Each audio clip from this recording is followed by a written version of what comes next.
చూడండి ఒకసారి 1 కొరింథీ పత్రిక 7వ అధ్యాయము 23-24 వచనాలు మనందరం చూద్దాము.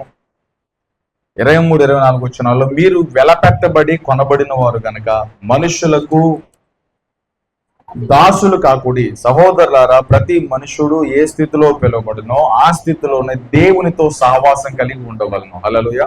అండలించండి, మీరు విలువ పెట్టబడి కొనబడిన వారు గనక మనుషులకు దాసులు కాకుడి. హల్లెలూయా. ఇప్పుడు చెప్పండి, మనందరం ఎవరమంట? వెలపెట్టబడి కొనబడిన వారు, అంటే మనం విలువైన వారం అని వాక్యం చెప్తుంది. Praise Lord. హల్లెలూయా. చాలా మంది మనుషులు వాళ్ళ చాతగానంతాన్ని బట్టి, ఫెయిల్యూర్స్ ని బట్టి, అప్పులను బట్టి, బాధలను బట్టి చాలా మంది ఏమంటారంటే నాకే విలువ లేదు అనుకుంటారు. హల్లెలూయా.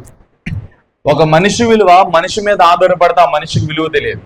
ఒక మనిషి మనుషులకు దాసులుగా ఉంటే, ఒక మనుషుల్ని నమ్ముకుంటే, ఒక మనుషుడు తన బలాన్ని నమ్ముకుంటే, ఒక మనుషుడు తన చేతి పనిని నమ్ముకుంటే అతని విలువ అతనికి తెలియదు. ఒక మనుషుడు దేవుని వైపు తిరిగినప్పుడు, దేవుని మీద ఆధారపడినప్పుడు, దేవుని వైపు తేరి చూచినప్పుడు దేవుడు మన విలువ ఏంటో చూపిస్తాడు. హల్లెలూయా. చెప్పండి, ఇప్పుడు హృదయమే చేయండి. అందరూ కూడా నాతో పాటుగా చెప్పండి, నేను యేసు ప్రభు చేత ప్రేమించబడి ఆయన పరిశుద్ధ రక్తంతో కడగబడి వెలపెట్టబడి కొనబడిన వాడిని, కొనబడిన దానిని. ఆమె ఎప్పుడు కూడా ఎలాగ మిమ్మల్ని మీరు కించపరుచుకోవద్దు. ఎందుకంటే ఒక నెగిటివ్ వర్డ్, ఒక నెగిటివ్గా వ్యతిరేకంగా మాట్లాడే మాట మన జీవితంలో చాలా అసంతృప్తిని నింపేస్తుంది, అసమాధానం నింపేస్తుంది. ఒక పాజిటివ్ వర్డ్, ఒక విశ్వాసంతో మాట్లాడిన మాట ధైర్యాన్ని ఇచ్చేస్తుంది.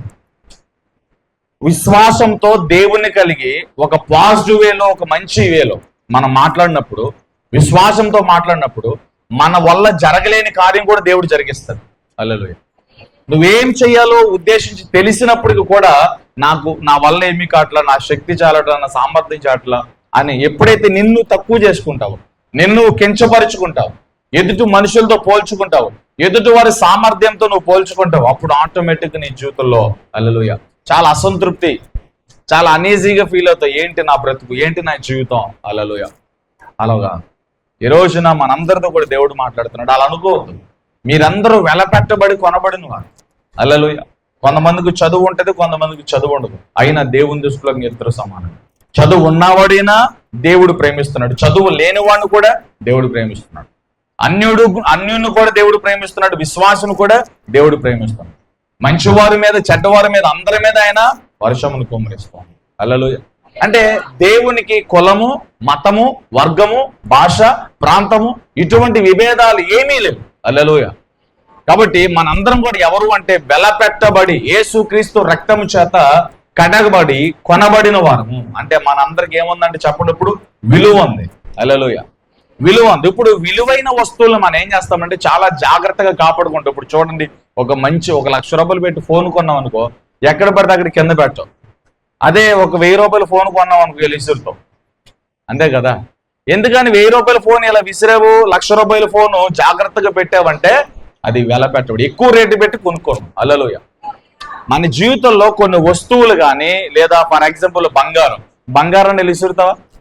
చెప్పండి, నీ చెవులకి మెల్ల ఉంటే కదా ఆ బంగారం ఎక్కడ పడితే అక్కడ పెట్టేస్తావా? ఎందుకని? ఒక లాకర్లో పెట్టుకుని దాన్ని లాకేస్తాం, లేకపోతే ఎవరికి కనపడకుండా. అది చాలా విలువైంది.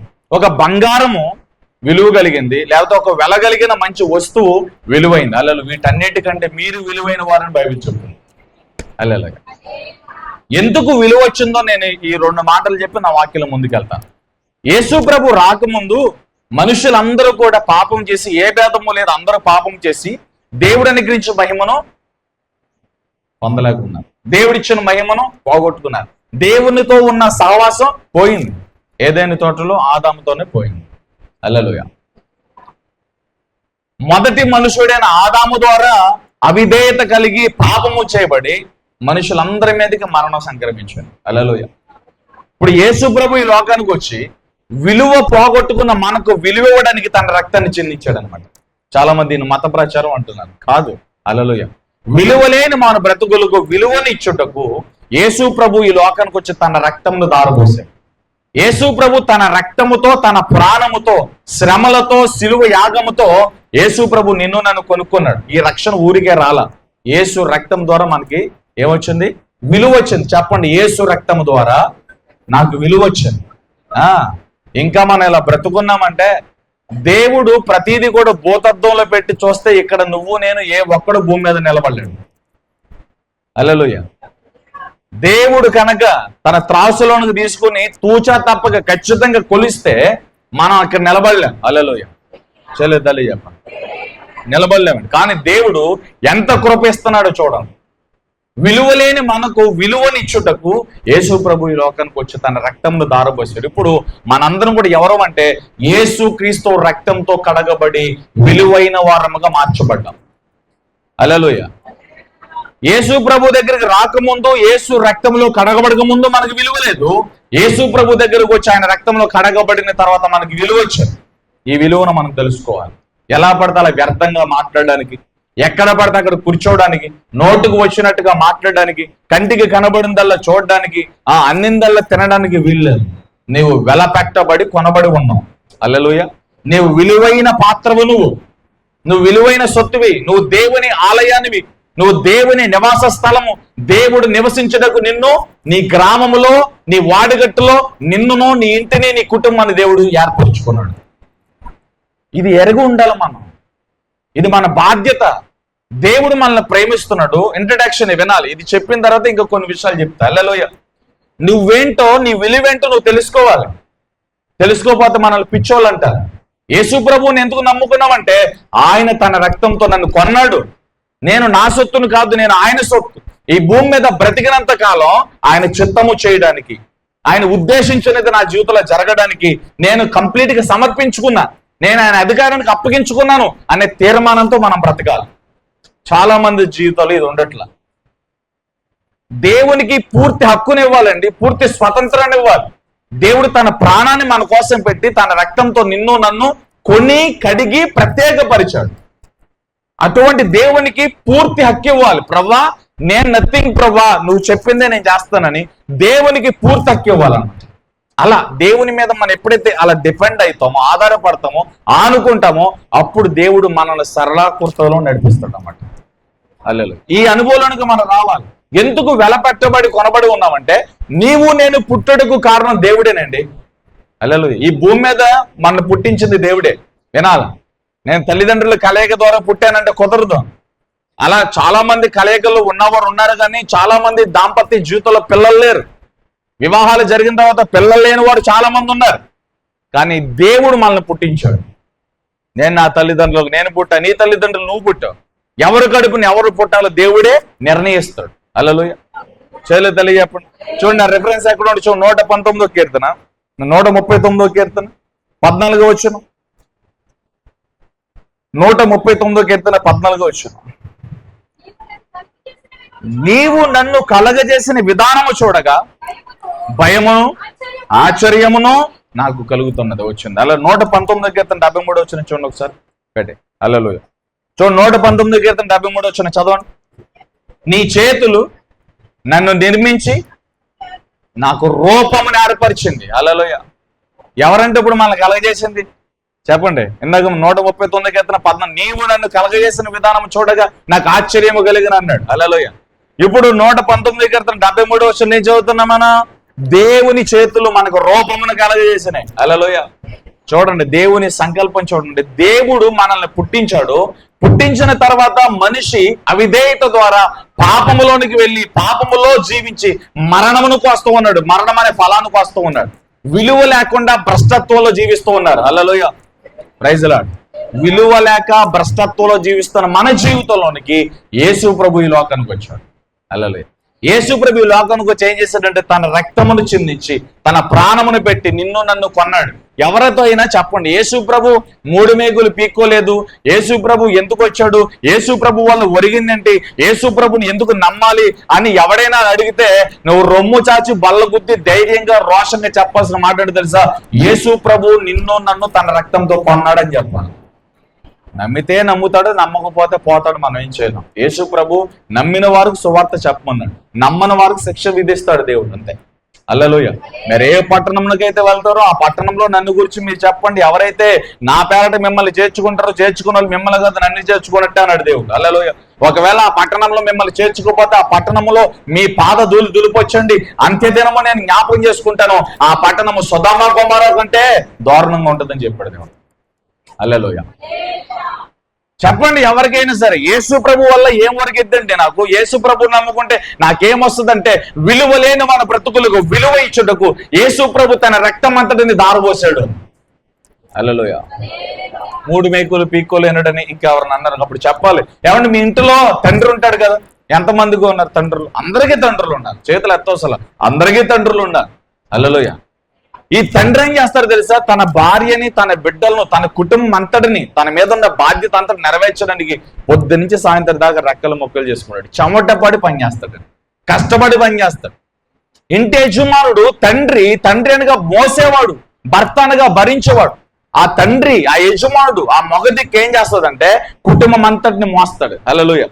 తన బిడ్డల్ని, భార్యని పోషించడానికి తన శక్తి అంతటిని దారబోస్తూ ఉంటాడు. హల్లెలూయా. తన పిల్లల మీద కానీ తన భార్య మీద కానీ ఆపద వస్తే, కష్టం వస్తే తట్టుకోలేడు, తన కన్నీరు కారుస్తాడు. వారిని రక్షించడానికి ఎంతటికైనా సరే త్యాగాన్ని చేస్తాడండి. హల్లెలూయా. యేసు ప్రభు కూడా మనకి తండ్రి అండి. మనందరం కూడా, సృష్టి అంతా కూడా ఆయన వల్ల కలిగిందే, అన్ని ఆయన మూలంగా కలిగినవే, ఆయన లేకుండా ఏమీ కలగల. దేవుడు సమస్తాన్ని సృష్టించాడు.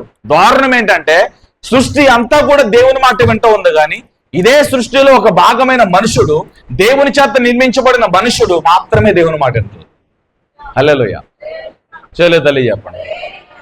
ఇప్పుడు దేవుని కాన్సెప్ట్ ఏంటి? ఇప్పుడు ఇక్కడ మనల్ని సృష్టించింది, మనల్ని పుట్టించింది దేవుడే. హల్లెలూయా. యేసు ప్రభు ఎందుకు లోకానికి వచ్చాడంటే, విలువలేని మన బ్రతుకులకు విలువని ఇవ్వడానికి, తన రక్తంతో నిన్ను నన్ను కొనడానికి ఆయన వచ్చాడు. కొన్నాడు ఆయన, ప్రత్యేకపరిచాడు ఆయన. అందుకే మీరు మీ సొత్తు గారు వెలపెట్టబడి కొనబడిన వారని కొరింథీ పత్రిక ద్వారా పౌలు మాట్లాడుతున్నాడు. హల్లెలూయా. నీ విలువ నువ్వు తెలుసుకో. హల్లెలూయా. నేను ఇప్పుడు వాక్యంలోకి వస్తున్నాను. చాలా మంది నన్ను తల్లిదండ్రులు పట్టించుకోలేదండి, అన్నదమ్ములు పట్టించుకోలేదండి, అక్క చెల్లెలు వదిలిపెట్టేశారండి. నిన్ను దేవుడు పట్టించుకుంటే, దేవుడు నీకు విలువిస్తే, దేవుడు తన రక్తంతో నిన్ను కడిగి పేరు పెట్టి పిలిచి నీ పాపాలని క్షమించి దేవుడు ఉద్దేశించిన కార్యాలన్నీ కూడా జరిగించడానికి తన త్రోవలలో నిన్ను నడిపిస్తూ ఉంటే, ఆ త్రోవను నడవడం మానేసి ఎల్లమ్మ మాట్లాడలేదు, పుల్లమ్మ మాట్లాడలేదు, అన్నయ్య మాట్లాడలేదు, అక్క మాట్లాడలేదు అంటే విన్నావు. మనుషులు మాట్లాడితే ఎంత, మాట్లాడకపోతే ఎంత, మనుషులు ప్రేమిస్తే ఎంత, ప్రేమించకపోతే ఎంత, నిన్ను దేవుడు ప్రేమిస్తున్నాడు. రక్తము కార్చిన దేవుడు, ప్రాణము పెట్టిన దేవుడు, అరచేతిలో నీ రూపాన్ని చెక్కిన దేవుడు నిన్ను విడిచిపెడతాడా? ఎందుకు విడిచిపెడతాడు? ఆయన విడిచిపెట్టడానికి నరమాత్రుడా? ఆయన నమ్మదగిన దేవుడు. హల్లెలూయా. యేసు ప్రభు నమ్మదగిన దేవుడు. నిన్ను వెలపెట్టి ఎందుకు కొన్నాడో తెలుసా? నిన్ను కాపరిగా, నిన్ను నడిపించడానికి, నిన్ను పోషించడానికి, నీవు చేర్చవలసిన గమ్యానికి చేర్చడానికి దేవుడు అన్ని విధాలుగా నీకు తోడు ఉంటాడండి. హల్లెలూయా. ఎప్పుడైతే నువ్వు దేవుని వైపు తేరి చూడడం మానేస్తావో, సిలువ రక్షణ నువ్వు ఎప్పుడైతే మర్చిపోతావో, యేసు ప్రభు త్యాగం ఎప్పుడైతే మర్చిపోతావో, అప్పుడు నీ జీవితంలో అసమాధానం ఉంటుంది అనమాట. నా బ్రతికి ఏంటి, నా జీవితం ఏంటి, నేను ఎవ్వరికి ఉపయోగం లేని, భూమి మీద భారంగా ఉన్నాను అనే ఆలోచనలు వచ్చేస్తాయి. వీడికి రక్షణ తెలియక, దేవుని ప్రేమ తెలియక, దేవుని కార్యాలు తెలియక, ముయ్యబడిన నేత్రాలు కలిగి అపవాదికి చోటిచ్చి, పాపానికి చోటిచ్చి, లోక ఆచారాలకు చోటిచ్చిన వారి జీవితంలో దేవుని కార్యాలు చూడలేరు, దేవుని మహిమను చూడలేరు. వాళ్ళు బ్రతికంతా భారంగా ఉంటది, అనేసీగా ఉంటది, ఇబ్బందిగా ఉంటది. ప్రతి చిన్నదానికి బాధపడతారు, పెద్దదానికి బాధపడతారు, శ్రమల్లో వైతొలగిపోతారు, కష్టాల్లో వైతొలగిపోతారు, ఎదురుగా ఉన్న మనుషులు నిందిస్తారు, వారిని వారే నిందించుకుంటారు, కంటికి కనబడిన వారిని పగల కొడతారు, ఎంత కోపం వస్తే అంత చూపిస్తారు. వ్యర్థంగా బ్రతుకుతున్నారు చాలా మంది. ఈ చెప్పిన మాటల్లో చాలా మంది ఉంటారు ఇలా. ఎదుటి వాడిని దూషిస్తావు, నిన్ను దూషించుకుంటూ, కంటికి కనబడింది పగలగొడతావు, ఎంత కోపమో అంత చూపిస్తూ, నోటికి ఏదొస్తుంది మాట్లాడుతూ, పెద్ద చిన్న తేడా లేకుండా చేస్తావు. ఏమైపోతావు నాన్న? ఎంతవరకు సాగుతుంది? అన్ని రోజులు మనయ్యనా? ఎంతవరకు సాగుతుంది? అది కరెక్ట్ వే కాదు. మారు మనసు పొందను, దేవుని ప్రేమను అర్థం చేసుకోను. హల్లెలూయా. దేవుడు మనల్ని కొన్నాడండి. తన స్వరూపంలో దేవుడు మనల్ని చేసుకుని మనల్ని కొన్నాడు. తన రక్తం అంతా దారిపోసాడండి. హల్లెలూయా. ఇందాక తండ్రి గడ ఆగాను కదా, తండ్రి బాధ్యత కుటుంబాన్ని మొయ్యటం, కుటుంబాన్ని క్రమశిక్షణలో పెట్టడం, భార్యను క్రమశిక్షణలో పెట్టడం, బిడ్డలను క్రమశిక్షణలో పెడతాం. పద్ధతిగా సమాజంలో ఒక పేరుతో, ఒక ప్రఖ్యాతతో, ఒక మంచి గౌరవంతో బ్రతికేటట్లుగా యజమానుడు చేయాల్సిన పని అది. హల్లెలూయా. పోషించాల్సిన పని యజమానుడిదే. ఆ కుటుంబానికి ఏ ఇబ్బంది వచ్చినా ఆ యజమానుడే సఫర్ అవుతూ ఉంటాడు. ఆ యజమానుడే వారి గాయాలు కట్టాలి, ఆ యజమానుడే ఆదరించాలి, ఆ యజమానుడే ఓదార్చాలి, ఆ యజమానుడే భుజముల మీద ఎక్కించుకుని తన భార్యను బిడ్డను కుటుంబం అనే సంసారాన్ని ముందుకు తీసుకెళ్ళాలి. హల్లెలూయా. యేసుప్రభు అదే చేశాడు. నీవు నేను చేసిన పాపం అంతటిని కూడా తండ్రిగా తన భుజముల మీద లోక పాపము మోసుకుని పోయే దేవుని గొర్రెపిల్ల. హల్లెలూయా. నీవు నేను చేసిన పాపముల నిమిత్తం, అతిక్రమాల నిమిత్తం, దోషాల నిమిత్తం యేసు ప్రభు భుజముల మీద మన పాపములు మోసాడు సిలువ అనే మ్రాన్లో. ఆయన మనకు తండ్రిగా ఉన్నాడు. ఆయన తండ్రిగా ఉండి నిన్ను నన్ను కొని నీవు నేను చేయవలసిన ఆ పని, నీవు నేను పొందవలసిన శిక్ష, ఆ తృణీకరత, ఆ విసర్జన అంతా కూడా యేసు ప్రభు తన జీవితంలో భరించాడు. యేసు ప్రభు అందరి చేత విసర్జించబడ్డాడండి, అందరి చేత ద్వేషించబడ్డాడండి, అందరి చేత దూషించబడ్డాడండి. ఆయనకు అధికారం ఉంది, అభిషేకం ఉంది, తలుచుకుంటే ఏదైనా చేయగలడు. కానీ నీకోసం నా కోసం రిక్తుడుగా మారిపోయాడండి. స్వరూపాన్ని కోల్పోయాడు, కురూపిగా మారిపోయాడు. ఆకాశానికి భూమికి మధ్య యేసు ప్రభు సిలువ అనే మ్రాను పైన రక్తపు ముద్దగా, మాంసపు ముద్దగా ఆయన మ్రాను మీద వ్రాలాడాడు శాపగ్రస్తుడిగా. వై? ఎందుకు? నిన్ను నన్ను వెలపెట్టి కొనడానికి, నీకు నాకు విలువ ఇవ్వడానికి, నిన్ను నన్ను తానుండు స్థలంలో ఉంచడానికి. దేవుడు ఎందుకు కొన్నాడు? ఎందుకు విలువ ఇచ్చాడు? ఎంత విలువ దేవుడిస్తే ఈ విలువ కోసం ఆయన ప్రాణాన్ని త్యాగం చేస్తే చాలా మంది దేవుడు నాకేం చేశాడండి తేలిగ్గానేస్తారండి. నోరేనండి అది? ఏం చేశాడా? ఎంత తేలిగ్గానేస్తారండి. హల్లెలూయా. మన చేతికి పిల్లలు వస్తారు, అంటే పెద్దోళ్ళు అవుతారు. పెద్దోళ్ళు అయిన తర్వాత వాళ్ళు ఒక మంచి పొజిషన్లోకి వచ్చిన తర్వాత తల్లిదండ్రులుగా వాళ్ళు మన దగ్గరకు వచ్చి మనతో ప్రేమగా మాట్లాడితే, మనతో మంచిగా మాట్లాడితే, వాళ్ళు పెట్టినా పెట్టపోయినా మనల్ని కొద్దింత పరామర్శిస్తే, నా బిడ్డ అబ్బా ఎంత బాగా మాట్లాడతాను, ఎంత ప్రేమ చూపిస్తాను తల్లిదండ్రులు ఉప్పొంగిపోతారు. హల్లెలూయా. అదే తల్లిదండ్రుల దగ్గరికి ఆ పిల్లలు వచ్చి నాకేం చేసావు నువ్వు? హల్లెలూయా. నువ్వు చేసిన అప్పుకి నాకు సంబంధం లేదు, నీ కష్టానికి సంబంధం లేదు, నన్ను కని వదిలేసావు, నాకేం చేసావు, నా కోసం ఏం చేసావు అంటే ఆ తండ్రి హృదయం ఎలా ఉంటుంది చెప్పండి. ప్రాక్టికల్గా చెప్పండి. నీకు పుట్టిన పిల్లలు నీ కళ్ళల్లో కళ్ళు పెట్టి, ముఖంలో ముఖం పెట్టి, నీ ఎదురుగా నిలబడి ఏం చేసావు నాకు? నీ జీవితం అంతా నీ పిల్లల కోసం నువ్వు కష్టపడ్డు. కానీ ఆ పిల్లలు నీ త్యాగము తెలియక, నీ కష్టం యొక్క విలువ తెలియక, నీ ప్రేమ తెలియక, నీ పిల్లలు నీ ఎదురుగా నిలబడి నా కోసం ఏం చేసావు మమ్మీ, ఏం చేసావు డాడీ అని అంటే నీ హృదయం పగలదా? దేవుని హృదయం ఎన్నిసార్లు పగలగొట్టావు నువ్వు? దేవుడు నీ కోసం ప్రాణం పెడితే, దేవుడు నీ కోసం సమస్తాన్ని ఇచ్చేసి ఆయన రిక్తుడిగా మారిపోతే చాలా తేలిగ్గానేస్తారు. దేవుడు నాకేం చేశాడండి, దేవుడు నాకేం చేయలేదండి అంటే నీ భాషలేంటి? డబ్బులు ఇస్తేనే దేవుడు నీకు చేసినట్ట, ఆస్తిపాస్తులు ఇస్తేనే దేవుడు నీకు చేసినట్ట? చెప్పండి. ఎంత తేలిగ్గానేస్తారండి దేవుని ప్రేమని. చాలా బాధతో చెప్తున్నాను నేను. ప్రాణం పెట్టడం సామాన్యమైన విషయమా? నువ్వు పెట్టు ప్రాణం. రక్తం ఇస్తాం. ఎంత ఇస్తాం? నీ ప్రాణానికి ఇబ్బంది లేనంత వరకు ఇస్తావు. నీ ప్రాణము పోయేంత రక్తం ఇస్తావా? సహాయం చేస్తాం, అవకాశం ఉన్నంత వరకే సహాయం చేస్తాం, కానీ ఉన్నదంతా ఇచ్చేస్తామా? అంటే మనం చేసే ప్రతి దాంట్లో స్వార్థం ఉంది, కానీ యేసే ప్రేమలో స్వార్థం లేదు. ఆయనకు ఉన్నదంతా మన కోసం ఇచ్చేసాడు. మనకు ఒకరికి సహాయం చేసేటప్పుడు 2 ముద్దలు ఉంటే ఆ 2 ముద్దలు ఒక ముద్ద అర ముద్ద పెడతాం, మిగతాది మన దగ్గర ఉంచుకుంటాం. అదే మన ప్లేస్ లో ఏసీ ఉంటే ఏసీ మొత్తం ఇచ్చేస్తాడు. మన ప్రాణాన్ని ఇచ్చేసాడండి. ప్రాణము పెట్టిన దేవుడు, రక్తము కాచిన దేవుడు, సమస్తాన్ని మన నిమిత్తం ధారాళంగా దారపోసిన దేవునికి రోజుకి 1 గంట సేపు మన సమయము, 1 గంట సేపు మోకాలు వేసి ప్రార్థన చేయమా. సమయానికి మనం మందిరానికి వచ్చి సమాజంగా దేవుని ఆరాధించమాను. హల్లెలూయా.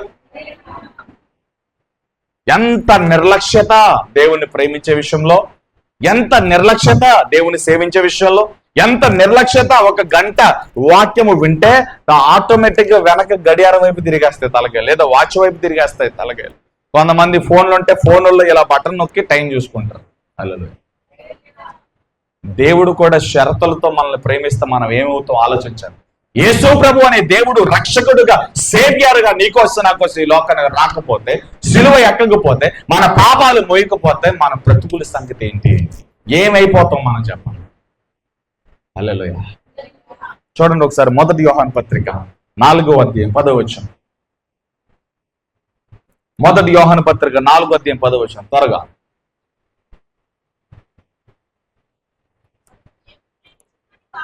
మనము దేవుణ్ణి ప్రేమించామని కాదు, తానే, అందరూ కూడా అండర్లైన్ చేయండి, తానే మనల్ని ప్రేమించి, సీదా కూడా అందరూ కన్నులు పెట్టి చూడండి. మనము దేవుణ్ణి ప్రేమించామని కాదు, తానే మనలను ప్రేమించి మన పాపములకు ప్రాయశ్చిత్తమయ్యాడు. హల్లెలూయా. దేవుడు మనల్ని ప్రేమించి మన పాపములకు ప్రాయశ్చిత్తం కొరకు తన కుమారుని పంపాడు. హల్లెలూయా. దేవుని ప్రేమ చూసావా? నువ్వు దేవుని ప్రేమిస్తే, దేవుణ్ణి ప్రేమిస్తున్నానన్నా, అబ్బో కళలు వచ్చేసి దర్శనాలు వచ్చేసాను, అలా అన్నా ఎలా అన్నా, ఇండియాను ఊపేశాను, ఆంధ్రప్రదేశ్ ఊపేశాను, మా ఊరిని ఊపేశాను అంటాం, మళ్ళీ తెల్లారలేసి సినిమా ముందు నాటక ముందు కూర్చుంటాం. హల్లెలూయా. చేయలేదు చెప్పండి. అంతా ఊపేసాను, అభిషేకం వచ్చేసింది, ఉద్యోగం వచ్చేసింది, మొత్తం ఇండియన్ అంతా మార్చేస్తానంటావు, మరలా ఏదైనా శోధన శ్రమ వచ్చేసరికి మొత్తం బొక్కపడిపోతుంది. హల్లెలూయా. కాసేపు ఉండి కాసేపు ఆరిపోయే ఉద్యోగం కాదు. హల్లెలూయా. శ్రమలో, కష్టాల్లో, ఇబ్బందులు, ఇరుకుల్లో కూడా అదే ఉద్యోగంతో మనం ముందుకెళ్ళాలి. హల్లెలూయా. దేవుడు లోకాన్ని ఎంతగానో ప్రేమించాడు. హల్లెలూయా. ఇక్కడ మనం చదువుతున్నాం, మొదటి యోహాను పత్రికలు మనం చదివాము, దేవుణ్ణి మనం ఎరగల, దేవుణ్ణి మనం కనుగొనల, ఆయనే మనల్ని ఎరిగి, ఆయనే మనల్ని కనుగొని మన పాపములకు ప్రాయశ్చిత్తంగా తన కుమారుని ఆయన పంపాడు. హల్లెలూయా. ఎందుకు పంపాడు? దేవుడు మనల్ని ప్రేమించాడు. హల్లెలూయా. ఎందుకు విలువైన వారు? ఇప్పుడు మన వాక్యాల ఫస్ట్ మాట రాసుకోండి, నేను విలువైన వారు, నువ్వు విలువైన వారు అని ఎందుకు చెప్తున్నామంటే, దేవుని చేత మనం ప్రేమించబడ్డాం. హల్లెలూయా. దేవుడు మనల్ని ప్రేమించాడు కనుక మనకి విలువ వచ్చింది. హల్లెలూయా. అర్థం చేసుకున్నారా? అయ్యా వింటున్నారా? దేవుడు మనల్ని ప్రేమించాడు కనుక మనకు విలువ వచ్చింది. దేవుడు మనల్ని ప్రేమించకపోతే మనకు విలువ లేదు. నేను ఎందుకు విలువైన దానివి, విలువైన వాడిని, నువ్వెందుకు విలువైన దాని అని చెప్తున్నానంటే, పాపులము, అభాగ్యాలము, అపాత్రులము, ఏ మంచి, ఏ అర్హత, ఏ యోగ్యత లేనప్పటికీ దేవుడు మనలను క్షమించి మనల్ని చేర్చుకుని తన ప్రేమను మన ఎడల వెల్లడిపరిచాడు. దేవుడు మనల్ని ప్రేమించాడు కనుక, దేవుడు మనల్ని కోరుకున్నాడు కనుక, దేవుడు మనతో స్నేహం చేశాడు కనుక, దేవుడు మనల్ని పేరు పెట్టి పిలిచాడు కనుక, దేవుడు మనల్ని విమోచించాడు కనుక, మన కోసం యేసు ప్రభు క్రయధనముగా తన రక్తమంతటిని, తన ప్రాణమంతటిని శిలువలో దారబోసాడు కనుక మనకు విలువ వచ్చింది. మన చదువును బట్టి మనకు విలువ రాలా, మన అందచందాలను బట్టి, మన రూపాన్ని బట్టి మనకు విలువ రాలా. హల్లెలూయా. దేవుని ప్రేమను బట్టి విలువ వచ్చింది. ఇందులో మన గొప్పతనం ఏమీ లేదు, అంత యేసయ్య గొప్పతనమే. యేసయ్య మనల్ని ప్రేమించాడు కనుక, యేసయ్య మనతో స్నేహము చేశాడు కనుక, యేసయ్య మనల్ని కోరుకున్నాడు కనుక మనకు విలువ వచ్చింది. యేసయ్య తన రక్తంతో కడిగాడు కనుక, యేసయ్య పేరు పెట్టి పిలిచాడు కనుక మనకు విలువ వచ్చింది. మీరందరూ కూడా వెలపెట్టబడి కొనబడి, మీరు మీ సొత్తు కాదు, మీరు ఆయన సొత్తు. ఎందుకని? హల్లెలూయా. అది నా ఫోను, ఎందుకు? నేను డబ్బులు పెట్టి కొనుక్కున్నా. ఇది నా మైకు, ఎందుకు? నేను డబ్బులు పెట్టి కొనుక్కున్నా. ఇది నా షర్టు, నేను డబ్బులు పెట్టి కొనుక్కున్నా. నా షర్టు ఇంకోళ్ళు వేసుకుంటే నేను ఒప్పుకోను, నా వస్తువు ఇంకోళ్ళు తీసుకుంటే ఒప్పుకోను. హల్లెలూయా. దేవుడు కూడా అంతే. నువ్వు నీ సొత్తు కాదు, నేను నీ సొత్తుగా. నాకు నచ్చినట్లుగా నేను బ్రతుకుతానంటే ఆయన ఊరుకోడు, నీవు నచ్చినట్లు నువ్వు బ్రతుకుతానంటే ఊరుకోడు. నిన్ను నన్ను ఆయన కొనుక్కున్నాడండి. హల్లెలూయా. నిన్ను నన్ను ఆయన కొనుక్కున్నాడు. నేను కొనుక్కున్నది నాది, అది నా ఇష్టం, నా ఇష్టానుసారంగా నేను వాడుకుంటా. ఈ మైక్ నా ఇష్టానుసారంగా వాడుకుంటా, ఆ ఫోన్ని నా ఇష్టానుసారంగా, అది నా ఇష్టం. అడగడానికి నువ్వు సరిపో. అది నా వస్తువు, నా కష్టాజితం, నా చెమటతో నేను కొనుక్కున్నాను.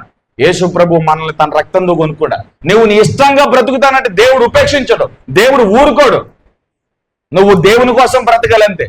దేవుడు నిన్ను ఎలా వాడుకోవాలో ఆయనకు తెలుసు, దేవుడు నిన్ను ఎలా నడిపించాలో ఆయనకు తెలుసు. నువ్వు ప్రశ్నించకుండా, దేవుని శోధించకుండా ఆయన బలమైన రెక్కల కిందకి వెళ్ళిపోయి మౌనం వైపు కూర్చోవద్దు.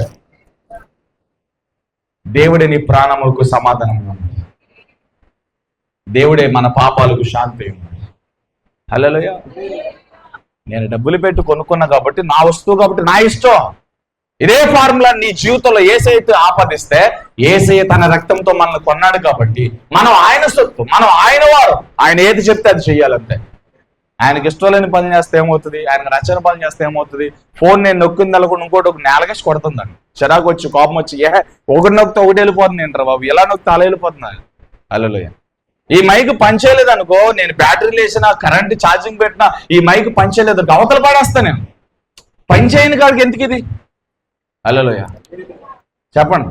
పని చేయని కాడికి ఇది అవసరం అంటావా? ఈ మైక్ నేను పడేస్తాను. అలాగే దేవుడు మనల్ని పడేస్తే ఏమైపోతాం? ఎంత గొప్ప దేవుడు అండి, మనల్ని ఇంకా పడేయలేదండి. ఆయన మాట వినకపోయిన దేవుడు ఇంకా మనల్ని విడిచిపెట్టలేదండి. ఆయన మాట వినకపోయిన దేవుడు మనల్ని పక్కన పెట్టలేదండి. ఆయన మాట వినకపోయిన దేవుడు మనల్ని తృణీకరించలేదండి. అది కదా అగాపే ప్రేమ అంటే, అది కదా శాశ్వత ప్రేమ అంటే, అది కదా తల్లిదండ్రులు మించిన ప్రేమ అంటే, అది కదా ఈ లోక ప్రేమ కంటే ఉన్నతమైన ప్రేమ అంటే. ఎన్ని మార్లు ఎదిరికిచ్చాం దేవుణ్ణి, ఎన్ని మార్లు తిరస్కరించాం దేవుణ్ణి, ఎన్ని మార్లు దేవుని దగ్గర మాట తప్పామో. బతుకున్నారా? హల్లెలూయా. ఈ మైకు పని చేయకపోతే నాకెందుకు ఇది? నేలకేసి కొట్టము, అవతలకు పడేయడం జరుగుద్ది. తీసుకొచ్చి నాకు ఈ మైకు మీద తీసుకొచ్చినట్లుగా మన మీద దేవునికి విసుగురాల. దేవునికి స్తోత్రం. మన మీద విసుగురాలేదండి, దేవుడు ఇంకా ప్రేమిస్తున్నాడు. 1 కొరింథీ పత్రిక 13వ అధ్యాయంలో దేవుని ప్రేమ భరించుతుంది అని రాయబడిందండి. హల్లెలూయా. సహిస్తుంది, ఓర్చుకుంటుంది, డమ్మంగా ప్రవర్తించలేదని రాయబడింది.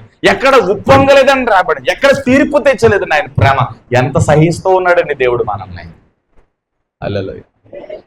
చేయలేదు తెలియ, నిజంగా ఎంత సహిస్తూ ఉన్నాడు. ఈరోజు దేవుని ప్రేమిద్దాం. మనం కూడా దేవుని మాట విందామండి. దేవునికి ఆయాసకరమైన మన జీవితంలో మనకు మంచిది కాదు. హల్లెలూయా. దేవుని ఆత్మను దుఃఖపరిచి, దేవుని ఆత్మను బాధ పెట్టి, దేవునికి ఇష్టం లేని కార్యాలు మనం చేసి, ఇష్టం వచ్చినట్లుగా చూడకూడదు చూసి, నోటుకొచ్చింది మాట్లాడి, దేవుని ఎదుట అయోగ్యులుగా, అపాత్రులుగా, విలువ లేని వారుగా మనం నిలబడకూడదు. ఆయన ఎదుట ధైర్యంతో, మనం పరిశుద్ధతతో మనం నిలబడాలి, సాక్ష్యంతో నిలబడాలి, ఉన్నతమైన ఫలంతో మనం నిలబడాలండి. హల్లెలూయా. ఎందుకు వచ్చిందండి విలువ? మనల్ని కలగజేసిన దేవుడు మనల్ని ప్రేమించి మనకు విలువ ఇచ్చాడు. తన రక్తమును కార్చి మనకు విలువ ఇచ్చాడు. తన ప్రాణాన్ని పెట్టి మనకు విలువ ఇచ్చాడండి. చెప్పండి, దేవుని ప్రేమను బట్టి నాకు విలువ వచ్చింది. ఎస్, దేవుడు మనల్ని ప్రేమించాడండి. ప్రేమించి మనకు విలువ ఇచ్చాడు. ఆ ప్రేమను బట్టి యేసుప్రభు మన కోసం సిలువలో ప్రాణం పెట్టాడు. యేసుప్రభు రక్తం కాల్చాడు. ఇదే సిలువలో కూర్చున్న వార్త. రక్షించబడుతున్న మనకు దేవుని శక్తి. హల్లెలూయా. నశించిపోయే వారికి ఇది వెర్రితనం. సిలువ అంటే చాలా మందికి వెర్రితనంగా ఉంటుంది. 3 మేకులు పీక్కోలేనుడు అంటారు చాలా మంది. హల్లెలూయా. సిలువ సువార్త, యేసుప్రభు సువార్త అంటే కొంతమంది శవ సువార్త అంటున్నారు. శవాల్ని లేపే సువార్త అని వాడికి తెలియను గాక. నిర్జీవమైన వారికి జీవమిచ్చే దేవుడని వారికి యేసునామములో తెలియను గాక. శవ సువార్త కాదు, శవాలను లేపే వార్త ఇది. బాగుపోతుంది. కడవోర మురిగినప్పుడు శవాలన్నీ, సమాధులన్నీ యేసునామములో లేపబడతాయి. గొప్ప సైన్య సమూహంగా ఆయన ఎదురు నిలబడుతుంది. ఇడిగా సత్యం తెలియగా యేసు ప్రభు సువార్త అంటే చాలా మంది శవ సువార్త అంటున్నారు. పిలగేసుకుని 3 నామాలు పెట్టుకుంటారు. హల్లెలూయా. వాళ్ళకి రక్షణ కలుగును గాక, వాళ్ళకి దేవుని ప్రేమ అర్థం చేసుకునే కృప కలుగును గాక. హల్లెలూయా. యేసు ప్రభు శక్తి కలిగిన దేవుడు. శవాలను సజీవంగా లేపే దేవుడు అండి. కుళ్ళిన ఎముకలను సజీవంగా లేపే దేవుడు. శవ సువార్త కాదు, జీవ సువార్త. ఆమేన్. హల్లెలూయా. అందుకే నశించిపోతున్న వారికి వెర్రితనం, రక్షించబడుతున్న మనకు దేవుని శక్తి. హల్లెలూయా. ఎందుకు మనకు విలువ వచ్చింది చెప్పండి? దేవుడు మనల్ని ప్రేమిస్తున్నాడు. హల్లెలూయా. ఇప్పుడు దేవుడు విలువతో మనల్ని నింపి తను ప్రేమించి నిన్ను అలా నిలబెట్టాడండి. హల్లెలూయా. నేను అలా వదిలిపెట్టాడండి. దేవుడు ప్రతి విషయంలో ఇన్వాల్వ్ అవుతాడు. మీకు తెలుసా, దేవుడికి ఉన్న ఒక ప్రాముఖ్యమైన ఆశ నేను చెప్తాను, వినండి, చాలా జాగ్రత్తగా వినండి. హల్లెలూయా. నా కుటుంబ జీవితంలో నా పిల్లోడు, నా కూతురు కానీ, నా కొడుకు కానీ వాళ్ళు పడిపోతున్నప్పుడు లేదా వాళ్ళు బాధతో ఉన్నప్పుడు నేను వాళ్ళని చూస్తూ ఉండలేను. నేను వారిని కనిపెట్టుకునే ఉంటాను. వారికి నేను ఏదో ఒకటి చేయడానికి ప్రయత్నం చేస్తాను. వారి మీద ఉన్న కాడిని, ఆ బరువుని తీయడానికి ప్రయత్నం చేస్తాను. ఇది శరీరదారుడుగా, లోకానుసారంగా ఒక తండ్రికి ఇది నా బాధ్యత. హల్లెలూయా. దేవుడు కూడా ఇంతకు మించిన బాధ్యత కలిగి ఉన్నాడు. హల్లెలూయా. నువ్వు బాధతో ఉన్నప్పుడు, డిప్రెషన్ లో ఉన్నప్పుడు చెప్పుకోవడానికి అమ్మ, నాన్న, అక్క, చెల్లి, అన్న, తమ్ముడు వరుస పెట్టి లెక్కేస్తే 100 మంది వస్తారు. ఇంటి పేరుతో లెక్కేస్తే ఒక 500 మంది వస్తారు. ఊరు మొత్తం లెక్కేస్తే చాలా మంది నీ తెలిసిన వాళ్ళు ఉంటారు. నీ కన్నీరు కడుతున్నప్పుడు ఈ 1000 మందిలో, 500 మందిలో, 200 మందిలో ఒక నలుగురిలో ఏ ఒక్కడో వచ్చి ఆ కన్నీరు తోడవడం. కానీ దేవుని ఆశ అంటే తెలుసా, ఈయన ఊరు వైపు చూశాడు, వాడగట్టు వైపు చూశాడు, ఇంటి పేరట వాళ్ళ వైపు చూశారు, బంధువుల వైపు, స్నేహితుల వైపు చూశాడు. నా వైపు చూస్తే బాగుండు కదా అనుకుంటాడు దేవుడు. హల్లెలూయా. వాళ్ళందరి వైపు చూసి ఎవడో వచ్చి ఏదో చేస్తాడని చూసే బదులు నా వైపు తిరగొచ్చు అనుకుంటాడు దేవుడు. హల్లెలూయా. దేవుని వైపు తిరిగితే దేవుడు కన్నీరు తుడుస్తాడు. ఇది ఎప్పుడు మనం గుర్తుపెట్టుకోవాలి. నువ్వు బాధతో ఉన్నప్పుడు, దిగులుతో ఉన్నప్పుడు, కన్నీరు కారుతున్నప్పుడు, ఇబ్బంది ఇరుకుల మధ్య నీవు ఉన్నప్పుడు, సహాయము లేని నిస్సహాయ స్థితిలో నీవు ఉన్నప్పుడు, నీ పక్షముగా నిలిచేది దేవుడు, నీకు సహాయం చేసేది దేవుడు, నీ చేపట్టుకునేది దేవుడు, ఆయన యేసు. హల్లెలూయా. ఇది నువ్వు నేర్చుకోవాలి. ఈ పాఠం నువ్వు నేర్చుకోవాలి. ఇది అత్యవసరం. ఇది నాకు ఎవ్వరు లేరు అని అనొద్దు. అది అంటే నువ్వు మోసం చేసుకున్నావు. ఈ లోకంలో ఏ మనుషుడు నమ్మకస్తుడు కారు, దేవుడు ఒక్కడే నమ్మదగిన వాడని బైబుల్ సెలవిస్తూ ఉంది, ఘోషిస్తూ ఉంది. నీకు అర్థమయ్యేటట్టుగా మాట్లాడుతుంది. అలాగే ఈ లోకంలో ఏ మనుషుడు నమ్మదగిన వాడు కాదు. నీ మీద ఎంత ప్రేమ చూపినా ఆ ప్రేమ 5 నిమిషాల్లోనే మారిపోద్ది. ఒక రోజు దాకా అవసరం ఏం లేదు. అన్నయ్య సూపర్ అని అంటాడు, యువతలకి వెళ్ళి అన్నయ్య అలా చేశాడు అంటారు. వస్తేనేమో పొగిడేస్తారు. మన భాషలో చెప్పాలంటే వచ్చింది అనుకో పొగిడేస్తారు, అబ్బో సూపర్ డోపర్ అంటారు. ఏదైనా బాధ కలిగింది అనుకో అయ్యిందిలే, అయిపోయింది. 5 నిమిషాలు 10 నిమిషాలే. ఇలాంటి డంబపు ప్రేమ కంటే శాశ్వత ప్రేమ చూపే యేసు వైపు మనం చూడగలిగితే, ఎంతలో ఉండి అంతలో మాయమైపోయే ఈ లోక ప్రేమ కంటే యేసయ్య ప్రేమ వైపు మనం చూడగలిగితే మనం సేద తీర్చబడతాం. హల్లెలూయా. కాబట్టి దేవుడు మనల్ని ప్రేమిస్తూ ఉన్నాడు. దేవుడే మనల్ని కలగజేస్తున్నాడు. దేవుడే తన రక్తంతో నిన్ను నన్ను కొని కడిగి విలువనిచ్చాడు మనకి. ఆ విలువను మనం తెలుసుకోవాలి. వెలపెట్టబడి కొనబడి ఉన్నావు. నువ్వు సామాన్యురాలివి, సామాన్యుడు కాదు. దేవుని ఆత్మ మనలో నివసిస్తూ ఉన్నాడు. హల్లెలూయా. దేవుని ఆత్మ ద్వారా మనము కూడా గొప్పవారము, గొప్ప కార్యాలు జరిగించాలి. దేవుని రాజ్యమును కట్టుటకు, దేవుని రాజ్య సువార్తను స్థాపించడానికి, నశించిపోతున్న వారిని, చెరలో ఉన్న వారిని, అగ్నిలో ఉన్న వారిని దేవుని కొరకు లాగుటకు పరిశుద్ధాత్మ దేవుడు మనలో నివసిస్తూ ఉన్నాడు. హల్లెలూయా. ఈ విషయాన్ని మనం అర్థం చేసుకోవాలి. ప్రతిరోజు చెప్పాలి. ఏదైనా చేసే ముందు, చూసే ముందు, మాట్లాడే ముందు దేవుడు నాలో నివసిస్తూ ఉన్నాడు. నేను నా ఇష్టానుసారంగా మాట్లాడడానికి కాదు, ఈ నోరు దేవుని గురించి మాట్లాడాలి, దేవుని గురించి పాడాలి, ఇతరులకు ఆదరణకరమైన మాటలు మాట్లాడాలి. ఎవరైనా పాడైపోతున్నప్పుడు, చెడిపోతున్నప్పుడు వారిని హెచ్చరించి సరిచేసి దేవుని కొరకు మనం వాళ్ళని తీసుకురావాలి. దానికోసం ఈ నోటిని మాట్లాడాలి. ఈ నోరుని దానికోసం ఉపయోగించాలి. వ్యర్థమైన మాటలు, నిందల మోపడాలు, అబద్ధాలు ఆటాలు ఇవి కాదు. హల్లెలూయా. అది కాదు. సత్యమును గురించి మనం మాట్లాడాలి. సత్యముల గురించి సాక్ష్యం ఇచ్చుటకు మనం మాట్లాడాలి. మనకు నోరు దేవుడు ఎందుకు ఇచ్చాడు? నోరు లేనోళ్ళు కూడా కరపత్తుల రూపంలో సువార్తలు ప్రకటిస్తున్నారు. కాళ్ళు చేతులు లేనోళ్ళు దేగుతూ పాగుతూ వేరే వేరే వెహికల్స్ ని, టెక్నాలజీని ఉపయోగించుకుని వాళ్ళు సువార్తలు ప్రకటిస్తుంటే, అన్ని అవయవాలు మనకే ఉండి 3 పూటల ముత్తిగా తిని డబ్బు సంపాదనకి, పేరు ప్రఖ్యాతల సంపాదనకి, పిల్లికి భిక్ష వేయకుండా చాలా పిసినార్తనంగా, లోభతనంగా చాలా మంది బ్రతుకుతూ ఉంటారు. ఈ మాట చాలా మందికి నచ్చదండి. నచ్చితే అంత నచ్చిపోతుందండి. హల్లెలూయా. హల్లెలూయా. అసలు కరెక్ట్ కాదండి. హల్లెలూయా. దేవుని కోసం బ్రతకాలి. దేవుని కోసం కష్టపడాలి. ఎంతసేపు మనం పోగేసుకుని ఏం చేస్తావు? చేయలేదు తల్లి చెప్పండి. దేవుని ప్రేమను అర్థం చేసుకుని దేవుని కోసం మనం బ్రతకాలి. హల్లెలూయా. మైకేల్ జాక్సన్ ఎంతమంది తెలుసు? తెలిసిన వాళ్ళందరూ చెప్పండి. హల్లెలూయా. అతని ఇల్లు ఎన్ని ఎకరాల్లో ఉంది? అతని ప్యాలెస్ ఎన్ని వేల ఎకరాలు? 3000 ఎకరాల్లో తన ప్యాలెస్ ఉంది తెలుసా? హల్లెలూయా. తన గోల్ ఏంటో చెప్పండి. తన గోల్ ఏంటి? ఎవరికైనా తెలుసా? ఇక్కడ ఉన్న వాళ్ళు. మైకేల్ జాక్సన్ గోల్ ఏంటో తెలుసా? 150 సంవత్సరాలు బతకాలని తన గోల్ పెట్టుకున్నాడు. ఎన్ని సంవత్సరాలు? 150 సంవత్సరాలు బ్రతకాలనుకున్నాడు. 12 మంది డాక్టర్లు పెట్టుకున్నాడు. కొన్ని లక్షల జీతం వాళ్ళకి నెలకి. 12 మంది డాక్టర్లు. ఆయన తినే ప్రతి ఐటమ్ కూడా 12 మంది డాక్టర్లు పరిశీలన చేయాలి. 12 మంది టెస్టులు చేసిన తర్వాత ఆయన చేతికి రావాలి, నోట్లోకి వెళ్ళాలి. హల్లెలూయా. రాత్రి వేళ పడుకునేటప్పుడు ఆక్సిజన్ గదిలో పడుకునేవాడు. ఆయన ఇంట్లోనే ఆక్సిజన్ పెట్టుకున్నాడు. మిషనరీతో ఆక్సిజన్ గదిలో పడుకునేవాడు. హల్లెలూయా. 3000 ఎకరాల్లో తన ప్యాలెస్ ఉంది. 12 మంది డాక్టర్లు పరిశీలన చేస్తూ ఉన్నారు. ఆక్సిజన్ గదిలో పడుకునేవాడు. పట్టుమని 50 సంవత్సరాలు బతకలా. 50 సంవత్సరాలు బతకలా. హల్లెలూయా. చెప్పండి. 50 సంవత్సరాలు కూడా బతకలేదండి. ఏమైంది? 12 మంది డాక్టర్లు. హల్లెలూయా. ఏమైంది? 3000 ఎకరాల్లో ఉన్న తన ఇల్లు, తన పేరు ప్రఖ్యాతులు బ్రతికించే. చెప్పండి. అంటే మరణం ముందు ఎవరైనా, చెప్పండి, మరణం ముందు ఎవరైనా ఓడిపోవాల్సిందే. మరణం ముందు ఎవరైనా తలదించాల్సిందే. మరణం అందరికీ సంక్రమిస్తుంది. చరిత్రలో, ప్రపంచంలో ఓ మరణమా అని మరణముతో మాట్లాడిన వాడు, మరణపు ముళ్ళను విరిచిన వాడు, మరణమును జయించి సమాధిలో నుంచి తిరిగి లేచిన వాడు ఒకే ఒక్కడు, ఆయన దేవుడు, ప్రభువైన యేసు. హల్లెలూయా. అంత శక్తి కలిగిన దేవుడు ఆయన, అంత కృప కలిగిన దేవుడు ఆయన. అటువంటి దేవుని కలిగి ఉండే మనం ఏదో పోయినట్లుగా, ఈ లోకంలో పోతే అంత ఉంటే అంత, పరలోకంలో మన స్థానం సుస్థిరంగా ఉండాలి. హల్లెలూయా. చలి తల్లి చెప్పండి. పరలోకంలో మన స్థానం ఉండాలి, సుస్థిరముగా ఉండాలా.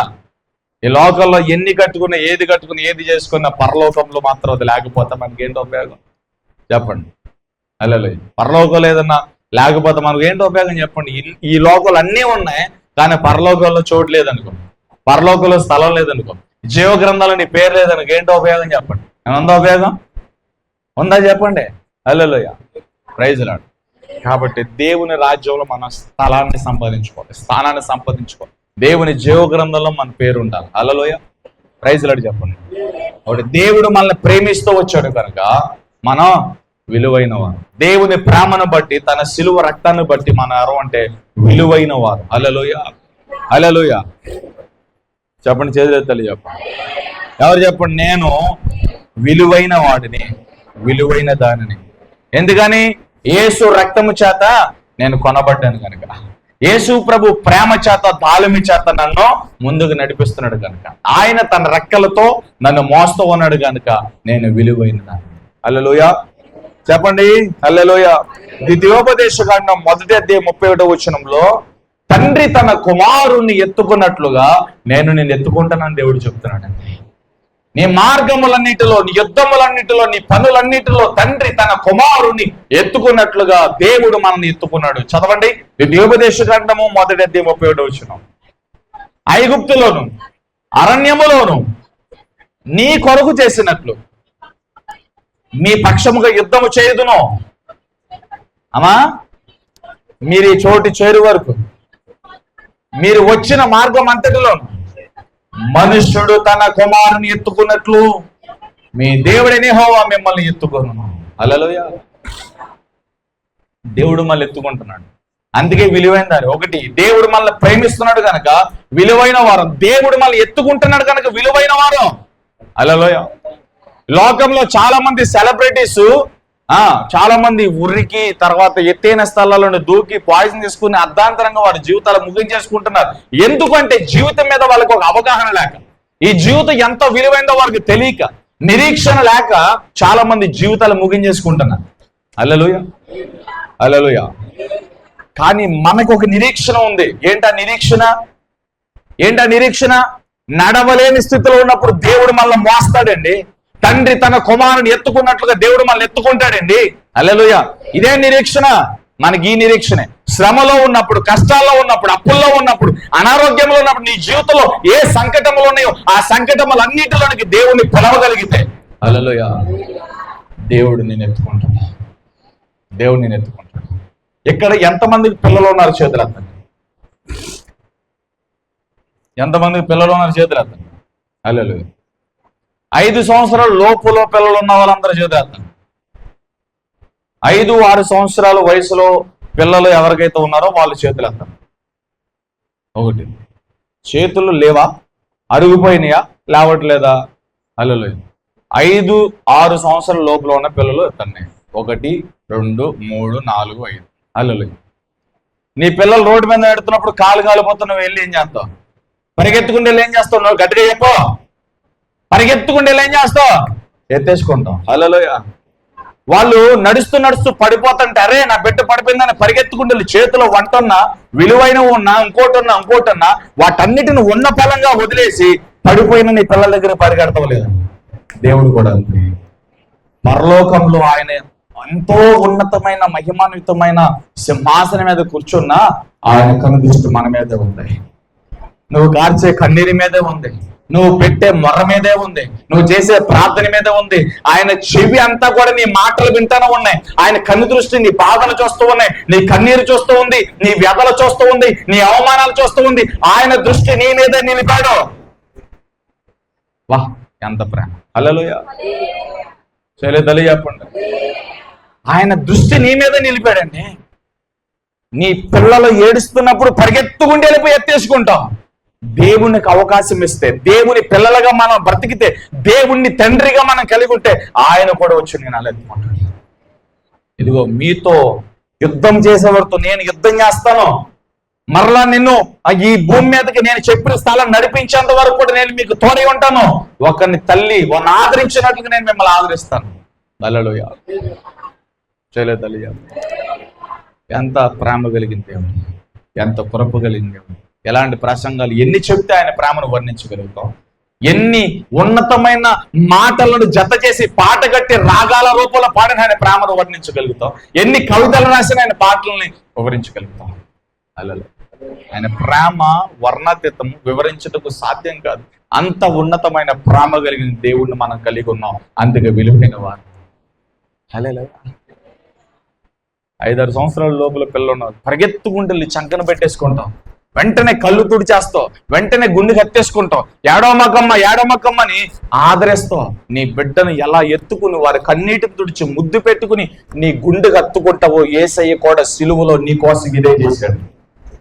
యేసయ్య ఎగ్జాక్ట్ గా ఇదే చేశాడు. యేసయ్య ఈ లోకానికి వచ్చి తన సువార్తను ప్రకటించి నేను పొందుకోవాల్సిన శిక్ష అంతటిని కూడా యేసు ప్రభు సిలువలో పొందుకుని అరచేతులు చాపి మెడవాల్చి పిలుస్తూ ఉన్నాడు. నేను మిమ్మల్ని ఆదరిస్తానని, నేను మిమ్మల్ని చేర్చుకుని మీ కన్నీరు తుడిస్తానని యేసు ప్రభు మనల్ని పిలుస్తూ ఉన్నాడు. హల్లెలూయా. అప్పుడు 5-6 సంవత్సరాలు పైన ఉండి ఒక కుదంతా ఈ ఎత్తుకు వస్తే కొద్దిగా బరువు ఉంటారు కాబట్టి వాళ్ళకి బాధ కలిగినప్పుడు, వాళ్ళకి ఇబ్బంది కలిగినప్పుడు చిన్న పిల్లల ఎడల ఎలాంటి ప్రేమ కలుగున్నారో ఎంత పెద్దోళ్ళైనా సరే అదే ప్రేమ కలిగి ఉంటారండి. చిన్న పిల్లలుగా ఉన్నప్పుడు ఎత్తుకుంటారు. ఈ ఎత్తు వచ్చేసరికి ఏం చేస్తారు తెలుసా? తల్లిదండ్రులు హత్తుకుంటారు, కన్నీరు తుడిస్తారు, ఆదరిస్తారు. నాన్న ఏం కాదు, నేను చూసుకుంటా, నువ్వు భయపడదని ధైర్యాన్ని ఇస్తారు. దేవుడు కూడా అంతే, ధైర్యాన్ని ఇస్తాడు. ధైర్యం నింపువాడు ఆయన. హల్లెలూయా. హత్తుకుంటాడండి. మనందరం దేవునికి పిల్లలే. మనం ముసలి వాళ్ళ వైపైన ముదిము వయసులో కూడా దేవునికి మనం పిల్లలమే. దేవుడు మళ్ళీ ఎత్తుకునే ఉంటాడండి. దేవుళ్ళలో మార్పు ఉండదండి, మనుషుల్లో మార్పు ఉంటుంది, సేవకుల్లో మార్పు ఉంటుంది, విశ్వాసంలో మార్పు ఉంటుంది. ఈ లోకంలో సేవకుడైన, విశ్వాస అయిన, అపోస్తులైన, ప్రవక్త మనిషే. ఏదో ఒక సందర్భంలో వాళ్ళ ప్రేమలు మారొచ్చు, వాళ్ళ తీర్మానాలు మారొచ్చు, వారు తీసుకున్న ఆలోచనలు మారచ్చు. కానీ దేవుని తీర్మానం మారదు, దేవుని ఆలోచన మారదు, దేవుని ఉద్దేశం మారదు. దేవుడు ఏది చెయ్యాలని ఉద్దేశించాడో నీ జీవితంలో దేవుడు అదే జరిగిస్తాడు. అందుకే దేవుని ప్రేమను కోరుకోండి. దేవుడు మనల్ని ప్రేమిస్తూ ఉన్నాడు, రెండోదిగా ఉన్నాడు. తండ్రి తన కుమారుని ఎత్తుకున్నట్లుగా నేను మిమ్మల్ని ఎత్తుకుంటాను అంటున్నాడు దేవుడు. ఎంత అద్భుతమైన ఆదరణకరమైన మాట. దేవుడు మనల్ని ఎత్తుకుంటామంటే ఏముంది మనలో ఎత్తుకోవడానికి చెప్పండి? హల్లెలూయా. హల్లెలూయా. ఏమండి, అసలు మన బ్రతుకుకి ఒక ఎమ్మెల్యే, నియోజకవర్గ లీడర్ గారు, ఒక ఎమ్మెల్యే వచ్చి నీ ఇంట్లో వచ్చి కూర్చొని నీ ఇంట్లో భోజనం చేస్తే అతని పక్కన ఫోటో దిగి వాట్సాప్ స్టేటస్లో, ఫేస్బుక్ స్టేటస్లో, ఇన్స్టాగ్రామ్లో అన్నిటిలో పెట్టేసి నీ తెలిసిన వాళ్ళందరికీ అసలు మా ఇంటికి ఎమ్మెల్యే గారు వచ్చారండి, మా ఇంట్లో భోజనం చేశారండి, మా ఇంట్లో స్టే అయ్యారండి అని ఎంత గొప్పగా చెప్పుకుంటామండి. హల్లెలూయా. తప్పేం లేదు. ఆయన లీడర్ అయినా, ఆయన అధికారులు మనం గౌరవించాలి. దేవుని చేత ఏర్పరచబడిన ఏ ప్రభుత్వమైనా మనం స్వాగతించాలి. అది బైబిల్లో ఉంది. హల్లెలూయా. ఆయన అధికారి. దేవుడు నిలబెడితేనే, దేవుడు ఇస్తేనే అధికారం వాళ్ళకి వచ్చింది. ఏ అధికారమైనా దేవుని వద్దనుంటే రావాలి. హల్లెలూయా. తప్పేం లేదు. ఒక నియోజకవర్గ లీడర్ గారు మన ఇంట్లోకి వచ్చి మన పక్కన ఉండి ఫోటో దిగితేనే అంత గొప్పగా ఫీల్ అయిపోతుంటే, సర్వమును సృష్టించిన సృష్టికర్త, ఈ ప్రపంచం అంతటికి దేవుడు, సమస్తమును కలగజేసిన వాడు, ఇదిగో ఈ ప్రపంచంలో అన్ని కూడా ఆయన కనుసైగుల్లో తిరుగుతూ ఉన్నాయి. హల్లెలూయా. ఆయన ఆజ్ఞలో బ్రతుకుతూ ఉన్నాయి. ఆయన ఆజ్ఞ సెలవగా సముద్రముకు ఆజ్ఞ సెలవిచ్చాడు, దేవుని మాట వింటాం. భూమికి ఆజ్ఞ సెలవిచ్చాడు, భూమి దాని చుట్టూ అది తిరుగుతూ ఉంది. హల్లెలూయా. Praise Lord. ఎప్పుడన్నా గ్రహాలు ఉన్నాయి, గ్రహాలు వాటి కక్షల్లోనే తిరుగుతాయి. వాటిని ఎవరో పట్టుకోలే. దేవుడు దేనికి కట్టి వేలాడదీలే, వాటికి ఆజ్ఞాపించాడు అంతే. దేవుడు ఆజ్ఞవగా ఆ గ్రహాలన్నీ కూడా వాటి వాటి స్థానములో వాటి వాటి కక్షలలో తిరుగుతున్నాయి. సృష్టి మొదలుకుని ఆ పెద్ద పెద్ద వాటిగా నుంచి నేలన పక్క చిన్న చిన్న దోమ ఆ పురుగు వరకు దేవుని మాటలు వింటూ ఉన్నాయి, దేవుని స్తుతిస్తూ ఉన్నాయి, దేవుని మహిమను కొనియాడుతూ ఉన్నాయి వాటి వాటి భాషలో. కానీ మనిషే పాపము చేసి దేవుణ్ణి వదిలిపెట్టి వ్యతిరేకంగా జీవించి దేవునికి క్షోభను కలిగిస్తూ ఉన్నాడు, తన తానే నాశనం చేసుకుంటూ ఉన్నాడు. అలా ఉండకూడదు. హల్లెలూయా చెప్పండి. దేవుడు మనల్ని మోస్తున్నాడు, దేవుడు మనల్ని ఎత్తుకుంటాడండి, దేవుడు సహాయం చేస్తాడండి. ఆయన సహాయం చేయకపోతే మనకి ఎవరు సహాయం చేయరండి. జాగ్రత్తగా ఈ మాటలు వినండి, అర్థం చేసుకోండి. ఈ లోకంలో ఎవరు నీకు సహాయం చేయరండి. లేదా ఒకవేళ చిన్న చితక సహాయాలు, నీ మీద ప్రేమ ఉండి నీ మేలు పొందిన వారు ఎవరైనా సరే నీ మీద జాలిపడి ఏదో చిన్న సహాయం చేసినా అది ఎన్ని రోజులు ఉండదండి. మళ్ళా కొద్దిసేపటికి ఏదో ఒక సహాయం కోసం మళ్ళీ అర్పించాల్సిందే. హల్లెలూయా. ఎంతవరకు చేస్తారు మనుషులు సహాయం? ఒకసారి చేస్తారు, 2 సార్లు చేస్తారు. ఎవరైనా చేయబోదులు ఒకసారి ఇస్తారు, 2 సార్లు ఇస్తారు. ఎవరైనా ఇంటికి వెళ్తే భోజనం 1 రోజు పెడతారు, 2 రోజు పెడతారు, 3వ రోజున ఇంట్లో నుంచి బయటకు వెళ్తావు ఎలవన్నట్టుకు చూస్తారు. అంతే కదా, నువ్వైనా నేనైనా అంతే, ఎవరైనా అంతే. ఎవరికి వారికి భారాలు ఉంటాయి, ఎవరికి వారికి కష్టాలు ఉంటాయి. ఏ పూటగా ఆ పూటగానే కొంతమంది ఉంటది. బంధువుగా లేదా పాస్టర్ గారుగా, లేదా నువ్వు నా ఇంటికి వచ్చా నేను ఇంటికి వచ్చినా నేను నీకు 2 రోజులు భోజనం పెడతావు, నువ్వు నాకు 2 రోజులు భోజనం పెడతావు, 3వ రోజున ఎప్పుడు పోతావు అన్నట్టు చూద్దాం. అంతే ఈ లోకం నైజం, అంతే మనుషుల తీరంతే. ఏమనుకుంటానికి లేదు. హల్లెలూయా. ఎల్లకాలం పోషించే దేవుడే, ఎల్లకాలం భరించే దేవుడే, ఎల్లకాలం సహాయం చేసే దేవుడే. తండ్రి అంటే కుమారుడని పలికే స్వరం ఆయన ఒక్కరిదే, పిలిచిన వెంటనే మాట్లాడే దేవుడు ఒక్కడే, పేరు పెట్టి పిలిచే స్వరం ఒకటే. అదేనా శాశ్వతమైన స్వరం, యేసు ప్రభు స్వరం. దానికి మీరు భయపడరు. నిన్ను పేరు పెట్టి పిలిచేది ఆయనే, ఆ 10 వేలలో ఆదుకునే హస్తం ఆయనదే. అలైనా కన్నీరు గారు పొద్దునప్పుడు కన్నీరు తుడిచేది ఆయనే, స్వస్థపరిచేది ఆయన, బాగు చేసేది ఆయనే. యేసు ప్రభు తప్ప మరొకరు లేరు నీ జీవితంలో. దేవుని మీద విశ్వాసం వచ్చింది, వెలపెట్టబడి విలువైన వారిగా దేవుడు మనల్ని మార్చాడండి. హల్లెలూయా. చెల్లె తల్లి చెప్పండి, తన చేతులతో మనల్ని ఎత్తుకుంటాడు. ఒకటి దేవుడు ప్రేమ మన జీవితంలో, దేవుడు మనల్ని ప్రేమిస్తూ ఉన్నాడు. 2వదిగా దేవుడు తన చేతులతో ఎత్తుకుంటాడు. కుమారుణ్ణి తన తండ్రి ఎలా ఎత్తుకుంటాడు, దేవుడు మనల్ని ఎత్తుకుంటాడు. మీకు విషయం చెప్పనా, నేను చూస్తా ఉన్నాను కొంతమంది జీవితంలో. ఇక్కడ చాలా మంది దేవుని చేతిలో ఉన్నారండి. నువ్వు ఎలా చెప్పగలిగావు అన్నా అంటే చాలా సింపుల్, అది పెద్ద మర్మమేమే కాదు. నువ్వు దేవుని చేతిలో ఉన్నావు అనడానికి చిన్న లాజికల్గా ఒక మాట చెప్తాను అంతే. హల్లెలూయా. నీకున్న కష్టం, నీకున్న శ్రమను చూసావా? ఆ కష్టం, ఆ శ్రమ నీ శక్తికి మించింది. అది రోగమ వ్యాధి నాకు తెలియదు. నీ జీవితంలో ఏ సంకటం అయితే ఉందో, ఏ శ్రమ అయితే ఉందో అది నీ శక్తికి మించింది. నువ్వు ఇంకా దాన్ని ఎదుర్కొంటున్నావంటే, నువ్వు ఇంకా దాన్ని ఫేస్ చేస్తున్నావంటే, బ్రతికిన చేపలాగా నీటికి ఎదురెదుతున్నట్లుగా ఆ శ్రమకి ఇంక ఎదురెదుతున్నావు అంటే దాని అర్థం ఏంటో తెలుసా? నువ్వు దేవుని చేతిలో ఉన్నావు కాబట్టి, దేవుడు నేను ఎత్తుకుని నడుస్తున్నాడు కాబట్టి నువ్వు దాన్ని ఫేస్ చేస్తున్నావు. నీ శ్రమలో ఎప్పుడో నీ బలము కూలిపోయింది, నువ్వు కూలిపోయావు, ఆల్రెడీ నువ్వు పడిపోయావు, ఆల్రెడీ కూలిపోయావు. ఇక నా వల్ల కాదు అని ఎప్పుడో నువ్వు కూర్చుని పడిపోయావు. కూర్చున్న నిన్ను, కూలిపోయిన నిన్ను, సమస్యలు నిన్ను, ఆ స్థితిగతులన్నిటిలో కూడా ఫేస్ చేయడానికి దేవుడు నేను ఎత్తుకుని నడుస్తున్నాడు. ఇది చాలా మంది జీవితంలో ఉంది ఆల్రెడీ. నీ శక్తికి మించిన ప్రయాణం, నీ శక్తికి మించిన శ్రమ, నీ సామర్థ్యానికి మించిన అప్పు, శత్రు పోరాటాలు, వ్యతిరేకతలు, బలహీనతలు ఎన్నో నీ బ్రతుకులో ఉన్నాయి. ఇక నా వల్ల కాదు ప్రభు అని నువ్వు ఎప్పుడో మ్యూట్ అయిపోయి, సైలెంట్ అయిపోయి, సామర్థ్యాలకు కూర్చుని పోయావు. హల్లెలూయా. దేవుడు ఆల్రెడీ నీ దగ్గరకు వచ్చాడు. ఆల్రెడీ నిన్ను కొన్ని సంవత్సరాల నుంచి దేవుడు, నేను ప్రవచిస్తూ ఉన్నాను, నేను ప్రవచన రీతిలో నాకు అర్థమవుతుంది, దేవుని ఆత్మ ద్వారా నాకు అర్థమవుతుంది. ఇక్కడ ఉన్న కొంతమందిని చాలా సంవత్సరాల నుండి దేవుడు ఎత్తుకున్నాడంట, చాలా సంవత్సరాల నుంచి దేవుడు మోస్తూ ఉన్నాడంట. ఇక్కడ ఉన్న చాలా మంది దేవుని చంకన ఉన్నారు, దేవుని చేత ఆదరించబడుతున్నారు. వీరు ఏ మనుషుల సహాయాన్ని పొందక దేవుని వద్ద నుంచే సహాయాన్ని పొందుతూ ఉన్నారు. నేను చూస్తూ ఉన్నాను ఆ దృశ్యాన్ని. హల్లెలూయా. Praise Lord. ఇలాంటి వారిని ఎలా ఐడెంటిఫై చేయొచ్చు అంటే, ఇంకా బాగా చెప్పాలంటే ఒక మాట చెప్తాను. దేవుని చేతిలో ఉన్నవారు, దేవుని సంఖ్యలో ఉన్నవారు, దేవుని చేత నడవబడుతున్న వారికి ఈ లోకంలో ఏ మనుషులు చిన్న సహాయం కూడా చేయలేండి. అసలు ఒప్పుకోడు. దేవుడే అలౌ చేయడు. హల్లెలూయా.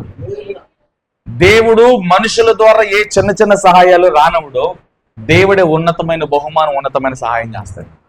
అలా ఒకవేళ ఆ సహాయానికి దేవుడు ఏదైనా ఒక మనిషిని ఏర్పరచుకుంటేనే తప్ప, ఒక మనిషిని ఏర్పరచుకుని ఈ మనిషి ద్వారా నేను నా కుమారుడికి సహాయం చేయాలనుకుంటేనే తప్ప, అది దేవుని చిత్తమైతేనే ఒక మనుషుడి ద్వారా దేవునికి సహాయం చేస్తాడు అంతే. హల్లెలూయా. ఇంక వేరే ఎవరు చేయలేదు తల్లి. హల్లెలూయా.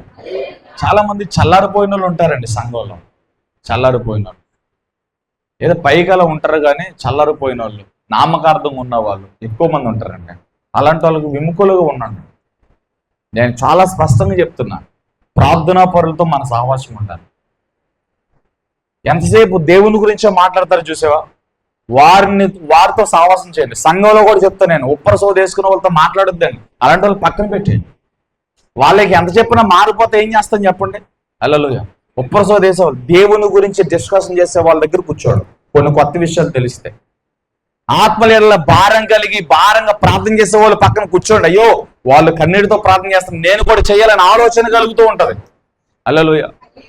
ఆత్మలీల భారం కలిగి నేను కూడా దేవుని కోసం ఏదో ఒకటి చెయ్యాలి అని ఫీల్ అవుతూ ఉంటారు చూసావా, అలాంటి వాళ్ళ పక్కన కూర్చోండి. నేను కూడా దేవుని కోసం ఏదో ఒకటి చేయాలి, దేవుని పనులు నేను పాలుభాగస్తులు ఉండాలి అని ఆలోచన కలుగుతుంది. చల్లారిపోయిన వాళ్ళు, అలిగే వాళ్ళు, శనిగే వాళ్ళ దగ్గర కూర్చుంటే ఏం నేర్చుకుంటాం? వాళ్ళ మీద వీళ్ళ మీద నిందలు నేరాలు మోపే వాళ్ళ దగ్గర అసలు కూర్చోవద్దండి. వాళ్ళు చాలా డేంజర్ లో ఉన్నారు, వాళ్ళు చాలా ప్రమాదంలో ఉన్నారు. నిందలు మోపేవాళ్ళు, నేరాలు మోపేవాళ్ళు మధ్యలో ఉండొద్దు, పక్కకు వచ్చి అలా వారి కోసం ప్రార్థన చేయి. వాళ్ళు మారాలని ప్రార్థన చేయి, వారికి మారు మనసు కలగాలని ప్రార్థన చేయి. హల్లెలూయా. ఎక్కువగా ఎంతసేపు ఇంకొక బాగా చెప్తానే, నిన్ను తిట్టేవారిని, నిన్ను హెచ్చరించేవారిని, నిన్ను సరిచేసేవారిని మాత్రం నీ జీవితంలో మిస్యూజ్ చేసుకోవద్దు. వారిని మాత్రం నువ్వు పోగొట్టుకోవద్దు.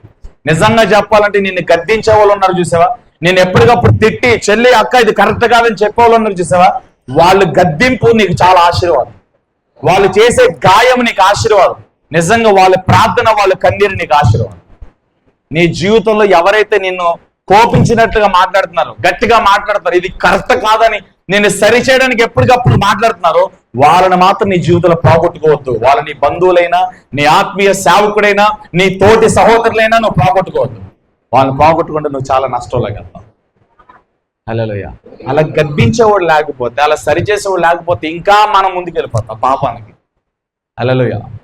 కనువిప్పు కలగడానికి మనకు అలా చెప్పేవాళ్ళు కూడా కొంతమంది కావాలి. అందుకే దేవుడు సేవకుని ఇస్తాడు, కొంతమంది ఆత్మీయ సహోదరులను ఇస్తాడు. హల్లెలూయా. ఆత్మీయ సహోదరులు అందరూ కూడా ఒక కుటుంబం ఉండాలి. ఇది సంఘంలో కనుమరుగుతోంది. ఈ సంఘమే కదా, అన్ని సంఘాల్లో కూడా నేను నాది, నేను వరకు బాగానే ఉన్నాను కదా, నేను ఒక్కదాన్నే, ఇద్దరినే, ముగ్గురినే. ఈ హల్లెలూయా. యేసు ప్రభు సంఘాన్ని గాయము చేసి, దాన్ని గాయాలు చేసి రక్తము గారేటట్లుగా చేస్తూ ఉన్నారండి చాలా మంది. హల్లెలూయా. ఈ భేదాలు ఎందుకు వస్తున్నాయి? విభజించు ఆత్మ వారిలో పనిచేస్తూ ఉంది. సంఘమును విభజిస్తూ ఉంటారు కొంతమంది, కులాలతో సంఘాన్ని, కులాలతో కొంతమంది సేవకులు క్రైస్తవ్యాన్ని విభజిస్తూ ఉంటారు. దేవుని సేవ ఇలా ఆటంకపరుస్తుంది, దేవుని రాజ్యం ఇలా ఆటంకపరచబడుతూ ఉంది. అలా దేవుని దగ్గర కులం ఏంటి, మతం ఏంటి, వర్గం ఏంటండి? యేసుప్రభు అందరికీ దేవుడు కదా, ఆయన రక్షకుడు ఏంటి, ఆయన ప్రపంచం అంతటికి ఆయన దేవుడు. 1, 2, 3 కులాలకు కాదు, అన్ని కులాలకు ఆయన దేవుడు. ప్రతి మనుషులకు, ప్రతి జాతికి ఆయన దేవుడే. హల్లెలూయా. ఇది తెలుసుకున్న వాళ్ళు గొప్ప సేవ చేస్తారు. ఆమేన్. హల్లెలూయా చెప్పండి. దేవుడు తన చేతులతో మనల్ని ఎత్తుకున్నాడండి. ఆమేన్. తర్వాత ఒకసారి చూడండి 103వ కీర్తన 13వ వచనము. 103వ కీర్తన 13వ వచనంలో మన మీద జాలి చూపిస్తున్న దేవుడు ఏంటి? తండ్రి తన కుమారు ఎడల జాలి పడినట్లు యెహోవా తన ఎందుకు భయభక్తులు కలిగిన వారి మీద జాలి పడుతున్నాడంటే. హల్లెలూయా. దేవుడు మనల్ని ప్రేమిస్తూ ఉన్నాడు. తండ్రి తన కుమారుని ఎత్తుకున్నట్లుగా ఎత్తుకుంటాడు. దేవుడు మన మీద జాలి పడుతున్నాడండి. ఎవరు పడతారండి మన మీద జాలి? చెప్పండి, ఎవరు పడతారు జాలి? నీ అప్పుల్ని ఎవరు జాలి పడతారండి? అయ్యో పాపం అంటారు కానీ నిజం కాదది. అయ్యో పాపం అన్న వాళ్ళు ఎంతో కొంత సహాయం చేస్తారండి.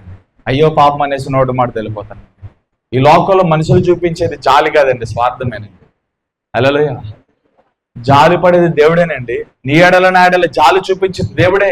జాలి పడేది దేవుడే, ప్రేమ చూపించేది దేవుడే, ఆదరించేది దేవుడే, సేద తీర్చేది దేవుడే. హల్లెలూయా. ఆయన యందు ఎవరైతే భయభక్తులు కలిగి ఉంటారో, దేవుని మీద ఎవరైతే ఆధారపడతారో, దేవుని వైపు ఎవరైతే తేరి చూస్తారో, హల్లెలూయా, వారందరి ఎడల దేవుడు జాలి పడుతున్నాడు. నిజంగా దేవుడు నీ జీవితంలో జాలి చూపిస్తున్నాడు, జాలి పడుతున్నాడు. హల్లెలూయా. అన్న నేను ఎవరు పట్టించుకుని, నన్ను ఎవరు చూస్తలేదు, ఇక నుంచి ఆ మాట అనొద్దు. మనుషులు చూసినా చూడకపోయినా ఒరిగేది ఏమీ లేదు. వాళ్ళు చూసినా చూడకపోయినా ఏ సహాయం వాళ్ళు చేయరు. నీ మీద ఎవరు జాలి పడరు. నీ దీనత్వాన్ని చూసిన వారు, నీ పేదరికాన్ని చూసిన వారు, నీ అప్పుని చూసిన వారు జాలి పడకపోగా వాళ్ళ పని అయిపోయింది, వీళ్ళ పని అయిపోయింది, ఇక వాళ్ళకి అయ్యకూడదు, ఇవ్వకూడదు, ఇస్తే కట్టలేరు, ఇస్తే చేయలేరు, వాళ్ళ పని అయిపోయిందని చెప్పి ఉన్న కొన ప్రాణాన్ని కూడా తీసేస్తుంది ఈ లోకం. ఉన్న కొన ప్రాణాన్ని కూడా పోగొట్టేస్తుంది లోకం. పోయే పరిస్థితిలో ఉన్నాడు, కొన ప్రాణంతో ఉన్నాడు, అన్ని పోగొట్టుకుని ఉన్నాడు, నష్టపోయి ఉన్నాడు, జాలిపడి ఏదో ఒకటి చేద్దామనే దాన్ని ఏమంటారు, ఆ దృశ్యం లేదు ఈ లోకానికి, లేదు. హల్లెలూయా. ఆ మనసు, ఆ స్పష్టత ఈ లోకానికి లేదు. ఈ లోకంలో ఏ మనుషుడికి అది లేదు. హల్లెలూయా. మనం పాడైపోతున్నప్పుడు ఈ లోకం నవ్వుతుంది. అప్పుల్లో ఉన్నప్పుడు ఈ లోకం మనల్ని విక్రిస్తుంది. ఏమీ లేని నిస్పాయ స్థితిలో ఉన్నప్పుడు ఈ లోకం మనల్ని చాతకాని వారిగా చేస్తుంది. వాళ్ళ పని అయిపోయిందిరా అని మాటలు మాట్లాడుతూ ఉంటది. దేవుడే మరలా మనకు ఉన్నతమైన మహిమ ఇవ్వాలి. దేవుడే మరలా మనకు సామర్థ్యాన్ని ఇవ్వాలి. దేవుడే మరలా మనం నిలబెట్టాలి. దేవుడే మరలా మనం నడిపించాలి. ఈ పొజిషన్లో నువ్వు ఉన్నావా? ఇలా పని అయిపోయిందని అందరూ అంటున్నారండి. ఈ లోకములో అందరు నోళ్ళల్లో ఇక వీళ్ళ పని అయిపోయింది, వీళ్ళ పని అయిపోయింది, వాళ్ళకి అది ఇవ్వకూడదు, వీళ్ళకి ఇది ఇవ్వకూడదు, ఇస్తే ఎలా తీరుస్తారు, ఇస్తే ఎలా కడతారు, ఏం చేస్తున్నాడు, ఏమీ లేదు కదా. ఇలాంటి సిచ్యువేషన్లో ఉన్నానండి. హల్లెలూయా. ఈ లోకం జాలి పడకపోగా ఇంకా నీ మీద వికటము చూపి కొన ప్రాణంతో కొట్టుమిట్టలాడుతున్న మనిషిని దౌర్జన్యంగా చంపేస్తుంది ఈ లోకం. హల్లెలూయా. కానీ నీ ఎడల జాలి పడే దేవుడు ఉన్నాడు. నీ పక్షంగా వాద్యమాడే దేవుడు ఉన్నాడు. నీ పక్షముగా నిలబడే దేవుడు ఉన్నాడు. నిన్ను ఎత్తుకుని నడిచే దేవుడు ఉన్నాడు. పోగొట్టుకున్నావన్నీ మరలా రుణంతల దీవెనతో నింపే దేవుడు ఉన్నాడు. ఏ మనుషుల ఎదుట త్రోసివేయబడ్డావో, ఏ మనుషుల నోర్లైతే వీళ్ళ పని అయిపోయిందన్నావో, అటువంటి మనుషులందరికీ మరలా నువ్వు ఆహారం కట్టబోతున్నావు, వస్త్రాలు ఇవ్వబోతున్నావు, అనేకులకు దీవెనకరంగా నువ్వు వండబోతున్నావు. వాళ్ళందరూ నీ వెలుగులో వస్తారు, నీ వెలుగును చూస్తారు, నీ దీవెన చూస్తారు, నీ వెలుగును పొందుతారు. ఇది జరగాలి అంటే దేవుని యందు భయం కలిగి, దేవుని యందు భక్తి కలిగి, దేవుని మీద డిపెండ్ అయి ఉన్నాడు. దేవుణ్ణి విడిచిపెట్టి వెళ్ళొద్దు. లోతు అబ్రహాముతో ఉన్నంత వరకు ఏమీ కొదువు లేదు. హల్లెలూయా. లోతు అబ్రహామును విడిచి దేవుని సన్నిధిని విడిచి పచ్చగా ఉన్న సొదొమ గొమొర్రా వైపు వెళ్ళిపోయి, హల్లెలూయా, పిల్లలు పాడైపోయి దేవునికి వ్యతిరేకమైన జనాంగాన్ని కన్నారు. భార్య వెనక్కి తిరిగి చూసి ఉపస్తంభంగా మారిపోయింది. అబ్రహాము నీతిమంతుని విజ్ఞాపన బట్టి దేవుని దూతలు వెళ్ళి లోతును ఒక్కరిని కాపాడగలిగారు. సొదొమ గొమొర్రా లోతు తప్ప ఇంకెవడ రక్షించవల్ల. హల్లెలూయా. లోతు తప్ప ఎవరు రక్షించవల్ల. దేవుడు ఒక్కడే మన మీద జాలి పడుతున్నాడు. తల్లిదండ్రులు తన బిడ్డల ఎడల జాలి పడినట్లుగా దేవుడు మన మీద జాలి పడుతున్నాడు. ఈ రోజు నీ తల్లికి నీ తండ్రికి జాలి లేదాము. కొంతమంది మంచోళ్ళు ఉంటారు, చెడ్డోళ్ళు ఉంటారు. నా బిడ్డలు అని, నా సమస్తం అని బిడ్డలకి అన్నీ చేసేవాళ్ళు, చూసేవాళ్ళు ఉంటారు. కొంతమంది పిల్లల్ని ప్రేమించకుండా వదిలిపెట్టేసేవాళ్ళు ఉంటారు. కొంతమంది తల్లిదండ్రులు ప్రేమించేవారు ఉంటారు. కొంతమంది తల్లిదండ్రులు వృద్ధాప్యంలో రోడ్ల మీద వదిలిపెట్టేసేవాళ్ళు ఉంటారు. హల్లెలూయా. చరిత్రయ్యా. కానీ దేవుడు మన ఎడల చాలు పడుతున్నాడు. చెప్పండి, దేవుడు నా ఎడల చాలు పడుతున్నాడు. ఈ పక్కన వాళ్ళకి చెప్పండి, భయపడద్దు, కన్నీరు తుడుచుకో, విశ్వాసం ఉంచు, ధైర్యంగా దేవుణ్ణి నమ్ముకుని ఉండు. దేవుడు నిన్ను చూస్తున్నాడు. నీ మీద ఆయన జాలి ఉంది, నీ ఎడల ఆయన జాలి పడుతున్నాడు. ఎస్. మీ ఇంట్లో 3-4 ఉంటారు కదా, బాధ కలిగినప్పుడు ఒకరి ఒకరు పట్టుకొని ఒకరి వైపు ఒకరు చూసి దేవుడు మన ఎడల జాలి పడుతున్నాడు, దేవుడు మనకు తోడి ఉన్నాడు, దేవుడు మనకు సహాయం చేస్తాడని విశ్వాసంతో మాట్లాడాలి. చాలా మంది ఇవి చేయరండి. హల్లెలూయా. పరిస్థితి చేయి దాడుతున్నప్పుడు ఇంట్లో పిల్లలతో, నీ భార్యతో కూర్చో, ఇంట్లో నీ భర్తతో నీ పిల్లలతో కూర్చో. ఒకవేళ భర్త సపోర్ట్ చేయకపోతే నీ పిల్లలతో కూర్చో. నీ పిల్లలు చేపట్టుకుని దేవుడు ఈ సమస్యలు మనకు సహాయం చేస్తాడు. దేవుడు ఈ సమస్యలు మనకు సహాయం చేసినందుకు స్తోత్రం. దేవుడు ఈ దినాన మనకు ఆహారం లేదు కదా, ఈ రోజున దేవుడు మనకు ఆహారం ఇస్తాడు. ఈ రోజున ఈ ఎంఏ కట్టాలి కదా, చాలా సివియర్గా ఉంది కదా, దేవుడు ఈ ఎంఏ కట్టడానికి మనకు సహాయం చేస్తాడు. నీతో నువ్వు మాట్లాడుకోవాలి, నీ పిల్లలతో నువ్వు మాట్లాడాలి. విశ్వాసంతో నువ్వు మాట్లాడితే అది దేవుడు జరిగిస్తాడు. అది ఎలా జరుగుద్దో మనకు తెలియదు, కానీ దేవుడు జరిగిస్తాడు. విశ్వాసంతో కూడిన ఒక మాట ఎంత గొప్ప కార్యాన్ని జరిగిస్తుంది. ఒక అవిశ్వాసంతో కూడిన మాట ఎంత ఘోరమైన నాశంలోకి నడిపించేస్తుంది. అందుకే నెగిటివ్ వర్డ్స్ మాట్లాడదు, నెగిటివ్గా మాట్లాడొద్దండి, నెగిటివ్గా ఆలోచించొద్దండి. ఇది పాజిటివ్. దేవుడు ఉన్నాడు, దేవుడు జాలిపడతాడు, దేవుడు సహాయం చేస్తాడు, దేవుడు నన్ను విడిచిపెట్టలేదు. మాట్లాడాలి. ఒకవేళ ఏదన్నా ఫ్రీ అవుతలేదా, సమాధానం కలగట్లేదా, ఒకసారి అక్కడ ఆగి దేవునికి వ్యతిరేకమైన నాలు ఏమైనా ఉందా, ఒప్పుకోవాల్సిన ఏమైనా ఉందా, సరి చేసుకోవాలి ఏమైనా, ఒక్క నిమిషం అక్కడ ఆగండి. ఆగి దేవుని దగ్గర ఒప్పుకుంటే దేవుని సహాయం నీకు వస్తుంది. దేవుడు నిన్ను మరలా కడిగి తను ప్రత్యేకపరుచుకుంటాడు. వెంటనే సమాధానం కలుగుతుంది.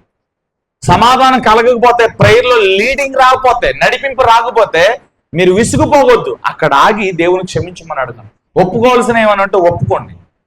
ఒక్కసారి అలా చెక్ చేసుకుని తన రక్తంతో కడగబడి ఒప్పుకొని ఫ్రీ అయిపోతే దేవుడు మరలా గొప్ప నడిపింపునిస్తాడు. కొన్ని సందర్భాలు కొన్ని కోపతాపాలను బట్టి ఏదో పెద్ద పెద్ద మేజర్ పాపాలు చేయకపోయినా చిన్న చిన్న మిస్టేక్స్ ఉంటాయి మనలో. ఏదైనా ఆతృతగా ఏదైనా తొందరపడి ఒక మాట మాట్లాడో, లేకపోతే ఎవరినన్నా అపార్థం చేసుకుని మిస్అండర్స్టాండింగ్ చేసుకుని ఇద్దరు మాట అనేస్తాం. ఆ మాటలు కూడా మనకు దోషాలుగా మారిపోతాయి. దేవుని వాక్యం చెప్తూ ఉంది, నీ ఎదుడు ఉన్న సహోదరుని వ్యర్థుడా అనరాదు. అంటే వేస్ట్ ఫెలో అంటాం మనం, వేస్ట్ ఫెలో అంటాం, వ్యర్థుడా అంటే అసలు వ్యర్థుడా అనరాదు అని చెప్తుంది బైబిల్. హల్లెలూయా. మన పిల్లల్ని అంటాం, అరే పనికిరానోడా అంటాం, మనం పనికిరాందానా అంటాం కోపంలో. అసలు అది బూతు బైబిల్ ప్రకారం. నీ తోటి సహోదరుని వ్యర్థుడా అనరాదు, వేస్ట్ ఫెలో అనరాదు, పనికిరాని వాడా అనరాదు. దేవుడు వాళ్ళని పనికొచ్చే పాత్రలుగా చేస్తాడు. నువ్వెవడు అంటానికి? చెప్పండి, నువ్వెవరు వీడిని అంటానికి? హల్లెలూయా. చేతులు తల చెప్పండి. మీ మమ్మీ డాడీ అలా అన్నారనుకో, హల్లెలూయా, రాసుకొచ్చేయండి, కంప్లైంట్లు రాసుకొచ్చేయండి, ఇక్కడ చూసుకుందాం మనం. హల్లెలూయా. చిన్నపిల్లల పక్షంగా పోరాడదాం అనమాట. హల్లెలూయా. తెలియదు చెప్పండి, రాసుకొచ్చాయి, నువ్వు కూడా రాసుకొచ్చాయి. హల్లెలూయా. హల్లెలూయా. రాసుకొచ్చాయండి. ఇవాళ నుంచి ఒక నోట్స్ పెట్టుకోండి. తల్లిదండ్రులు ఏమన్నా నెగిటివ్గా తిడితే హల్లెలూయా రాసుకొచ్చేయండి, మా మమ్మీ డాడీ అలా తిట్టారని రాసుకొచ్చేయండి, నేను చూసుకుంటాను. హల్లెలూయా. వీళ్ళు మాట వినకుండా, బైబిల్ చదవకుండా, ప్రార్థన చేయకపోతే అవి కూడా మీరు రాసుకొచ్చాడు, నేను చూసుకుంటా. హల్లెలూయా. వాళ్ళకి ఇవ్వాల్సిన ట్రీట్మెంట్ నేను ఇచ్చేస్తాను. తెలియదు. హల్లెలూయా. వీళ్ళు ఏమనుకుంటున్నారు, పాస్టర్ గారు మాకు అవకాశం ఇచ్చినట్లుగా ఇచ్చి మా మమ్మీకి డాడీ కూడా అవకాశం ఇచ్చేసారు. హల్లెలూయా. తెలియదు. హల్లెలూయా. దేవుడు మనల్ని మోస్తూ ఉన్నాడు. చెప్పండి, దేవుడు మనల్ని మోస్తూ ఉన్నాడు. దేవుడు మన ఎడల జాలి పడుతూ ఉన్నాడు. 86 కీర్తన 5వ వచనం, లూకా సువార్త 23:34 వచనం ప్రకారం దేవుడు మనల్ని క్షమిస్తూ ఉన్నాడు. దేవుడు మనల్ని విడిచిపెట్టాడండి. ఎప్పుడు కూడా గుర్తు పెట్టుకోండి, దేవుడు ఎలాంటి పరిస్థితుల్లోనూ మనల్ని విడిచిపెట్టాడు. దేవుడు క్షమిస్తాడండి. హల్లెలూయా. ఎంత క్షోభను మిగిల్చాడండి ఎవరో తప్పిపోయిన కుమారుడు. తండ్రి ఎంత బ్రతిమలాడాడండి, తండ్రి ఎంత ప్రాధేయపడ్డాడండి. చూడండి, తండ్రిని విడిచిపెట్టి తండ్రి ఇచ్చిన డబ్బు మూటని తీసుకుని దూర ప్రాంతాలకు వెళ్ళి దుర్వ్యాపారాలు చేసి నాశనం అయిపోయి పాడైపోయినప్పటికీ కూడా తండ్రి చూపెట్ట ఉందో తెలుసా?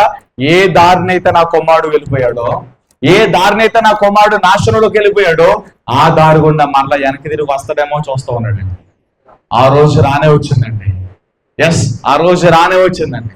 ఏ దారినైతే తండ్రి సంపాదన, తండ్రి ఇచ్చిన విలువ, తండ్రి ఇచ్చిన మహిమ, తండ్రి ఇచ్చిన గౌరవం అంతటిని పోగొట్టుకుని పాపములోనికి, మలినంలోనికి వెళ్ళిపోయి నష్టపోయి ఏడుపుతో దుఃఖముతో మారిపోయి, హల్లెలూయా, అన్ని విధాల నాశనం అయిపోయి నష్టపోయి ఏ మార్గంలో వెళ్ళాడో మళ్ళీ అదే మార్గంలో తప్పు తెలుసుకుని వచ్చాడండి. చేర్చుకున్నాడా లేదా? చెప్పండి నోరు తెరిచి. అది దేవుడు అంటే. ఇక్కడున్న మనందరము ఒకవేళ మన కన్నుల ఎదుట, మన ఆలోచన ఎదుట, మన చెప్పు చేతలు మన పిల్లలు లేకపోతే, మనం చెప్పింది వాళ్ళు చేయనందుకు ఒకవేళ నష్టపోతే మాట వరుసగానంటారు. ఎరా నేను చెప్తే విన్నావా? తెక్కనిగిందా, నొప్పుగా ఉందా, బాగా అయిందా అంటాం మనం. సాధారణంగా ఈ మాటలు మాట్లాడతాం మనం. హల్లెలూయా. చెల్లి తెలియజెప్పండి. మొన్న ఒక సాక్ష్యం నేను విన్నా. ఒక చెల్లి 10th అయిపోయింది, ఇంటర్మీడియట్ లో వాళ్ళ నాన్నగారు వేరే గ్రూప్ తీసుకోమన్నారు, ఈవిడేం వేరే గ్రూప్ తీసుకుంది. వాళ్ళ అమ్మగారు నాన్నగారు ఆలోచనలు వేరే గ్రూప్, ఈవిడేం వేరే గ్రూప్ తీసుకుంది. హల్లెలూయా. ఈవిడ ఎగ్జామ్ రాసింది, ఆ గ్రూప్ లో 1-2 సబ్జెక్టులు ఆగిపోయింది. ఇక అమ్మ నాన్న మొదలెట్టారు, నేను తీసుకోమన్న గ్రూప్ నువ్వు తీసుకోవాలా, అందుకే నువ్వు తప్పుకో. హల్లెలూయా. ముందు తాగేసింది, హాస్పిటల్లో తీసుకెళ్లారు, బ్రతికింది.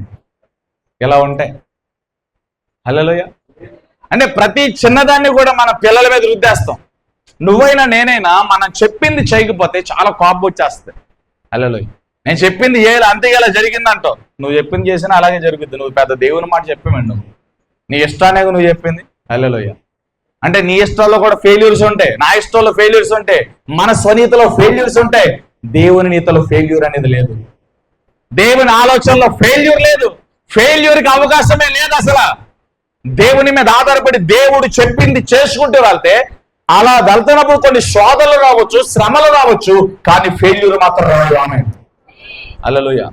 దేవుడు చెప్పింది చెప్పినట్లు చేసుకెళ్ళిపోతే శ్రమలు వస్తాయి, శోధనలు వస్తాయి, దుష్టుడు అపవాది అడ్డగిస్తూ ఉంటాడు. దానివల్ల నువ్వు ప్రయోజకుడు అవుతావని వాడికి తెలుసు, దానివల్ల నువ్వు లబ్ధి పొందుతావని తెలుసు, దేవుడు నేను దీవిస్తున్నాడని తెలుసు, దేవుని ఆజ్ఞలో నువ్వు నడుస్తున్నావని తెలుసు. వాడికి అది నచ్చక వాడు కొన్ని శోధనలు, కొన్ని పోరాటాలు పెడతాడు, కానీ అంతిమ విజయం మాత్రం నీదే. శోధన వచ్చినా, శ్రమ వచ్చినా ఫెయిల్యూర్ అనేది ఉండదు. దేవుడు ఉన్నతమైన జయాన్ని మనకిస్తాడు. హల్లెలూయా. దేవుని మీద మనం డిపెండ్ అవ్వాలండి. దేవుడు మనకు క్షమిస్తాడు. చూడండి 86:5 లోక సువార్త 23:34 ఇంటికి వెళ్ళి చదువుకోండి. హల్లెలూయా. దేవుడు ఎంత బారుపాపి నన్ను క్షమిస్తాడు. దేవుని ఎదుట ఒకవేళ చిన్న చిన్న తప్పిదాలు చేసి ప్రార్థన చేయక, వాక్యం చదవక, దేవునికి వ్యతిరేకమైన కార్యకలాపాలు ఏదైనా చేసి దేవునికి దూరం అయిపోతే దేవుడు మరలా నిన్ను ఆహ్వానిస్తున్నాడు. దేవుడు తన 2 చేతులు చాచి దేవుడి వాక్యం ద్వారా నేను పిలుస్తున్నాడు. రా, నేను నిన్ను చేర్చుకుంటాను అంటున్నాడు. రా, పోగొట్టుకున్న మహిమను ఇస్తానంటున్నాడు. ఏ అభిషేకాన్ని అయితే నువ్వు కోల్పోయో దాన్ని నేను మరలా ఇస్తాను. పిలుపుని విడిచిపెట్టావా, నేను మరలా నిన్ను పిలుస్తూ ఉన్నా. మొదటి భారాన్ని విడిచిపెట్టావా, నేను మరలా పిలుస్తూ ఉన్నా. హల్లెలూయా. చెల్లి తెలియజెప్పండి. ప్రకటన గ్రంథం 3వ అధ్యాయంలో ఎఫెసీ సంఘంతో అంటాడు. హల్లెలూయా. ఏమంటాడు ఎఫెసీ సంఘంలో? చదవండి ఒకసారి. ప్రకటన గ్రంథము 3వ అధ్యాయం అందరూ తెరవండి.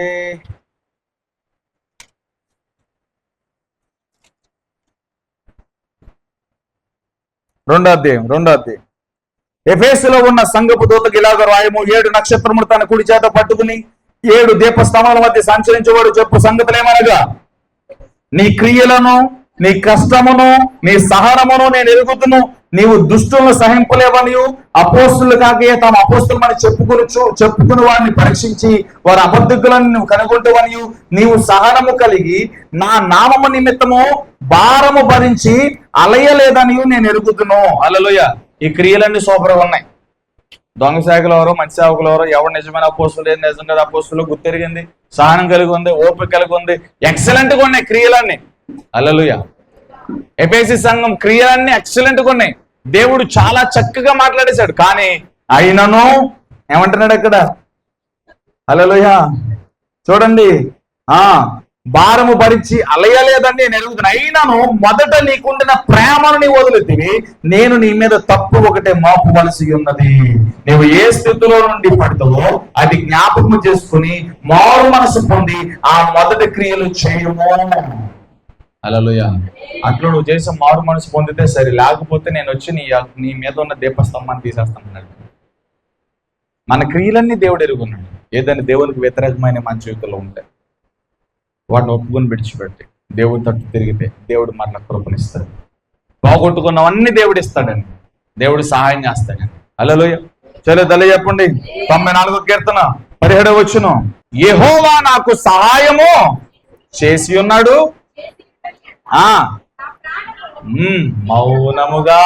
మౌనముగా ఏమవుద్ది? నేను మౌనంగా ఉండదు. చెప్పండి. దేవుడు నాకు సహాయం చేయకపోతే ఏం చేస్తాను? మౌనంగా ఉండటమే తప్ప. అక్కడతో ఆగిందా? 17వ వచనంలో కృప చదవండి. 17వ వచనం, 18వ వచనం, యెహోవా అది అండర్లైన్ చేయండి, నీ కృప నన్ను బలపరిచి ఉన్నది. హల్లెలూయా. ఏంటంటే చెప్పండి, దేవుని కృప వల్ల బలపరుస్తుందండి. మనుషులు కాదు, మనుషుల మాటలు కాదు, దేవుని మాటల ద్వారా దేవుని కృప మనల్ని బలపరుస్తుంది. అందుకే వినుట వల్ల విశ్వాసం కలుగుతుంది. ఎవరి గురించి? యేసును గురించి. హల్లెలూయా. దేవుని కృప మనల్ని ఆవరిస్తుందండి. ఆరాధనలో చాలా మంది మీద దేవుని కృప ఆవరించిందండి. చాలా మంది దాన్ని గుర్తించట్లేదండి. హల్లెలూయా. కాబట్టి దేవుని కృప మనల్ని బలపరుస్తుంది. హల్లెలూయా. 19వ వచనం కూడా చదవండి ఒకసారి అమ్మా. యెహోవా నీ కృప నన్ను బలపరచుచున్నది, నా అంతరంగమందు విచారముకు హెచ్చుగా నీ గొప్ప ఆదరణ. బాబా హల్లెలూయా. నీ ప్రాణానికి నెమ్మది ఎక్కడుంది చెప్పండి? ఎక్కడుంది? దేవుని కృపలో ఉంది. దేవుని కృప ఎక్కడుంది? దేవుని వాక్యంలో ఉంది, దేవుని మాటలో ఉంది. ఈ వాక్యం ద్వారా, దేవుని మాట ద్వారా దేవుని కృప మనకు కలుగుతుంది. పరిశుద్ధాత్మ దేవుడు దీన్ని బేస్ చేసుకుని మనలో పనిచేస్తాడండి. ఆయన వ్యక్తిగతంగా స్వతహాగా పరిశుద్ధాత్మ దేవుడు ఏమి చేయడండి. పరిశుద్ధాత్మ దేవుడు చేసే ప్రతి కార్యంలో యేసుప్రభు ఇన్వాల్వ్ అయి ఉంటాడు. యేసయ్య మహిమ కొరకే పరిశుద్ధాత్మ దేవుడు అద్భుతాలు జరిగిస్తాడు. యేసయ్య మహిమ కొరకే పరిశుద్ధాత్మ దేవుడు ప్రవచనాలను ప్రవచిస్తాడు. మనుషుల మెప్పుల కోసం పరిశుద్ధాత్మ దేవుడు పనిచేయడు. సేవకుల మెప్పుల కోసం పరిశుద్ధాత్మ దేవుడు పనిచేయడు. డినామినేషన్ల మెప్పుల కోసము పరిశుద్ధాత్మ దేవుడు పనిచేయడు. యేసయ్య మహిమ కోసమే పరిశుద్ధాత్మ దేవుడు పనిచేస్తాడు. ఇది ఎప్పుడు గుర్తెరగండి. ఎలా పడితే అలాగా పరిశుద్ధాత్మని వ్యర్థంగా పిలవటం, వ్యర్థంగా మాట్లాడటం, వ్యర్థంగా భాషలో మాట్లాడటం. హల్లెలూయా. అలాగా చేయలేదు తల్లి చెప్పు.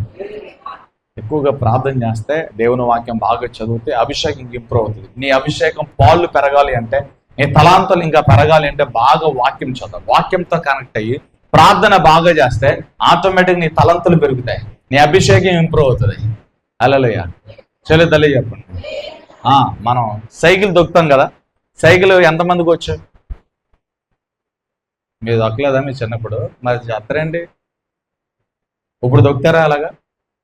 ఇప్పుడు కూడా ఇది వద్దులే. హల్లెలూయా. ఎంతమంది పడ్డారు సైకిల్ దొక్కుతూ ఉండగా? సైకిల్ దొక్కలేదా? పడలేదా? మరి ఎత్తండే. సైకిల్ నేర్చుకుంటూ ఎన్నోసార్లు పడ్డాం. పడిన సైకిల్ వదిలా నువ్వు? హల్లెలూయా. సైకిల్ మా నాన్న నా బాధ భరించలేక మొలతాడు కట్టుకుని వెళ్ళిపోయాడు తాళం.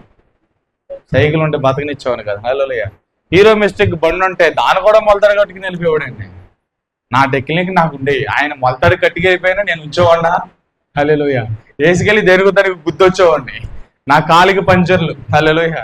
బోలే దెబ్బలు తగిలినప్పుడు. చేయలేదు తల్లి చెప్పండి. అంటే సాధన. సైకిల్ తొక్కుతున్నప్పుడు ఎన్నిసార్లు పడినా సైకిల్ తొక్కాం, ఒక రోజున పడకుండా తొక్కగలిగాం. హల్లెలూయా. బండి తోలేటప్పుడు ఏదైనా కొత్తగా నేర్చుకునేటప్పుడు హల్లెలూయా, ఆఖరికి డాక్టర్లు కూడా ఎవరిని చంపకుండా డాక్టర్ అక్కడ వేయడండి. ఎంతో మందిని చంపి. హల్లెలూయా. అంటే ప్రతి దానిలో సాధన. ఆమె దేవుని వాక్యాలు కూడా అంతే. మనం భక్తులు ఎదుగుతున్నప్పుడు అప్ అండ్ డౌన్స్ ఉంటాయి, కోపతాపాలు ఉంటాయి. వాటన్నిటిని సరిచేయగలిగిన సమర్థత దేవుని వాక్యం. మన కోపతాపాలు, మన నడవలికలు, మన ఆలోచనలు, మన తీరు, మన మనసు యొక్క స్థితిగతులన్నిటిని బైబిల్ చదివేస్తుంది. నువ్వేంటో, నీ స్టేటస్ ఏంటంటే అంతా బైబిల్కి తెలిసాడు. నీతో దేవుడు మాట్లాడతాడు వాక్యం. పరిశుద్ధాత్మ దేవుడు నేరుగా వాక్యంతో దేవుడు నీతో మాట్లాడతాడు. అందుకే తన నడతను సరి చేసుకునే దేవుని వాక్యాన్ని బట్టే. హల్లెలూయా. యవ్వనులు తప్పక త్రొట్లు వెళ్తారన్న వాక్యం చెప్పింది, కానీ తొట్టెళ్ళే యవ్వనలు సరిచేసే సత్తువ దేవుని వాక్యాన్ని. ఆమె హల్లెలూయా. కాబట్టి గొప్ప ఆదరణ అండి దేవుని దగ్గర. ఏమని చెప్పండి? యెహోవా కృప మనల్ని ఆవరించి ఉన్నది. దేవుని కృప మనల్ని బలపరుస్తూ ఉంది. దేవుని కృప మనల్ని ఆదరిస్తూ ఉంది. హల్లెలూయా. యెషయా గ్రంథం 53:5 హల్లెలూయా దేవుడు చెప్తున్నాడు, మన కోసం ఆయన శాపగ్రస్తుడిగా బ్రాలాడాడు. ఆయన పొందిన దెబ్బల చేత మనకు స్వస్థత అండి. ఆయన నీకోసం నా కోసం నలుగుపడాడు. చూడండి 53:5 యెషయా గ్రంథం 53:5 చదవండి ఒకసారి. మన అతిక్రమ క్రియలను బట్టి అతడి గాయపరచబడింది, మన దోషములు బట్టి నలగొట్టబడి మన సమాధానార్థమైన శిక్ష అతని మీద పడి అతడు పొందిన దెబ్బల చేత స్వస్థత కలుగుతుంది. హల్లెలూయా. ఏముంది చెప్పండి? ఫైనల్గా ఎక్కడ తీసుకొచ్చింది తెలుసా? హల్లెలూయా. నీకు నాకు విలువడానికి వెలవడానికి ఆ దేవుడు అన్ని చేశాడు. ఏం చేశాడు? చదవమ్మా. ఇప్పుడు చదివినంత చదువు 5వ వచనం. అందరు చెప్పండి. మన అతిక్రమ క్రియల బట్టి అతడు గాయపరచబడిను, మన దోషములన్నిటిని బట్టి ఆ మన సమాధానార్థమైన శిక్ష అతని మీద పడింది. హల్లెలూయా. చెప్పండి, మన మన శిక్ష ఎవరి మీద పడింది? చెప్పండి, ఎవరి మీద పడింది? నా పాపపు యొక్క శిక్ష యేసయ్య భుజాల మీద పడింది. నా పాపముల యొక్క శిక్ష నా దేవుడు మోసాడండి. నీ పాపము, నా పాపం, మనందరి పాపం ఆయన మోసాడండి. ఆయన బాధ పెట్టకూడదు కదండి. హల్లెలూయా.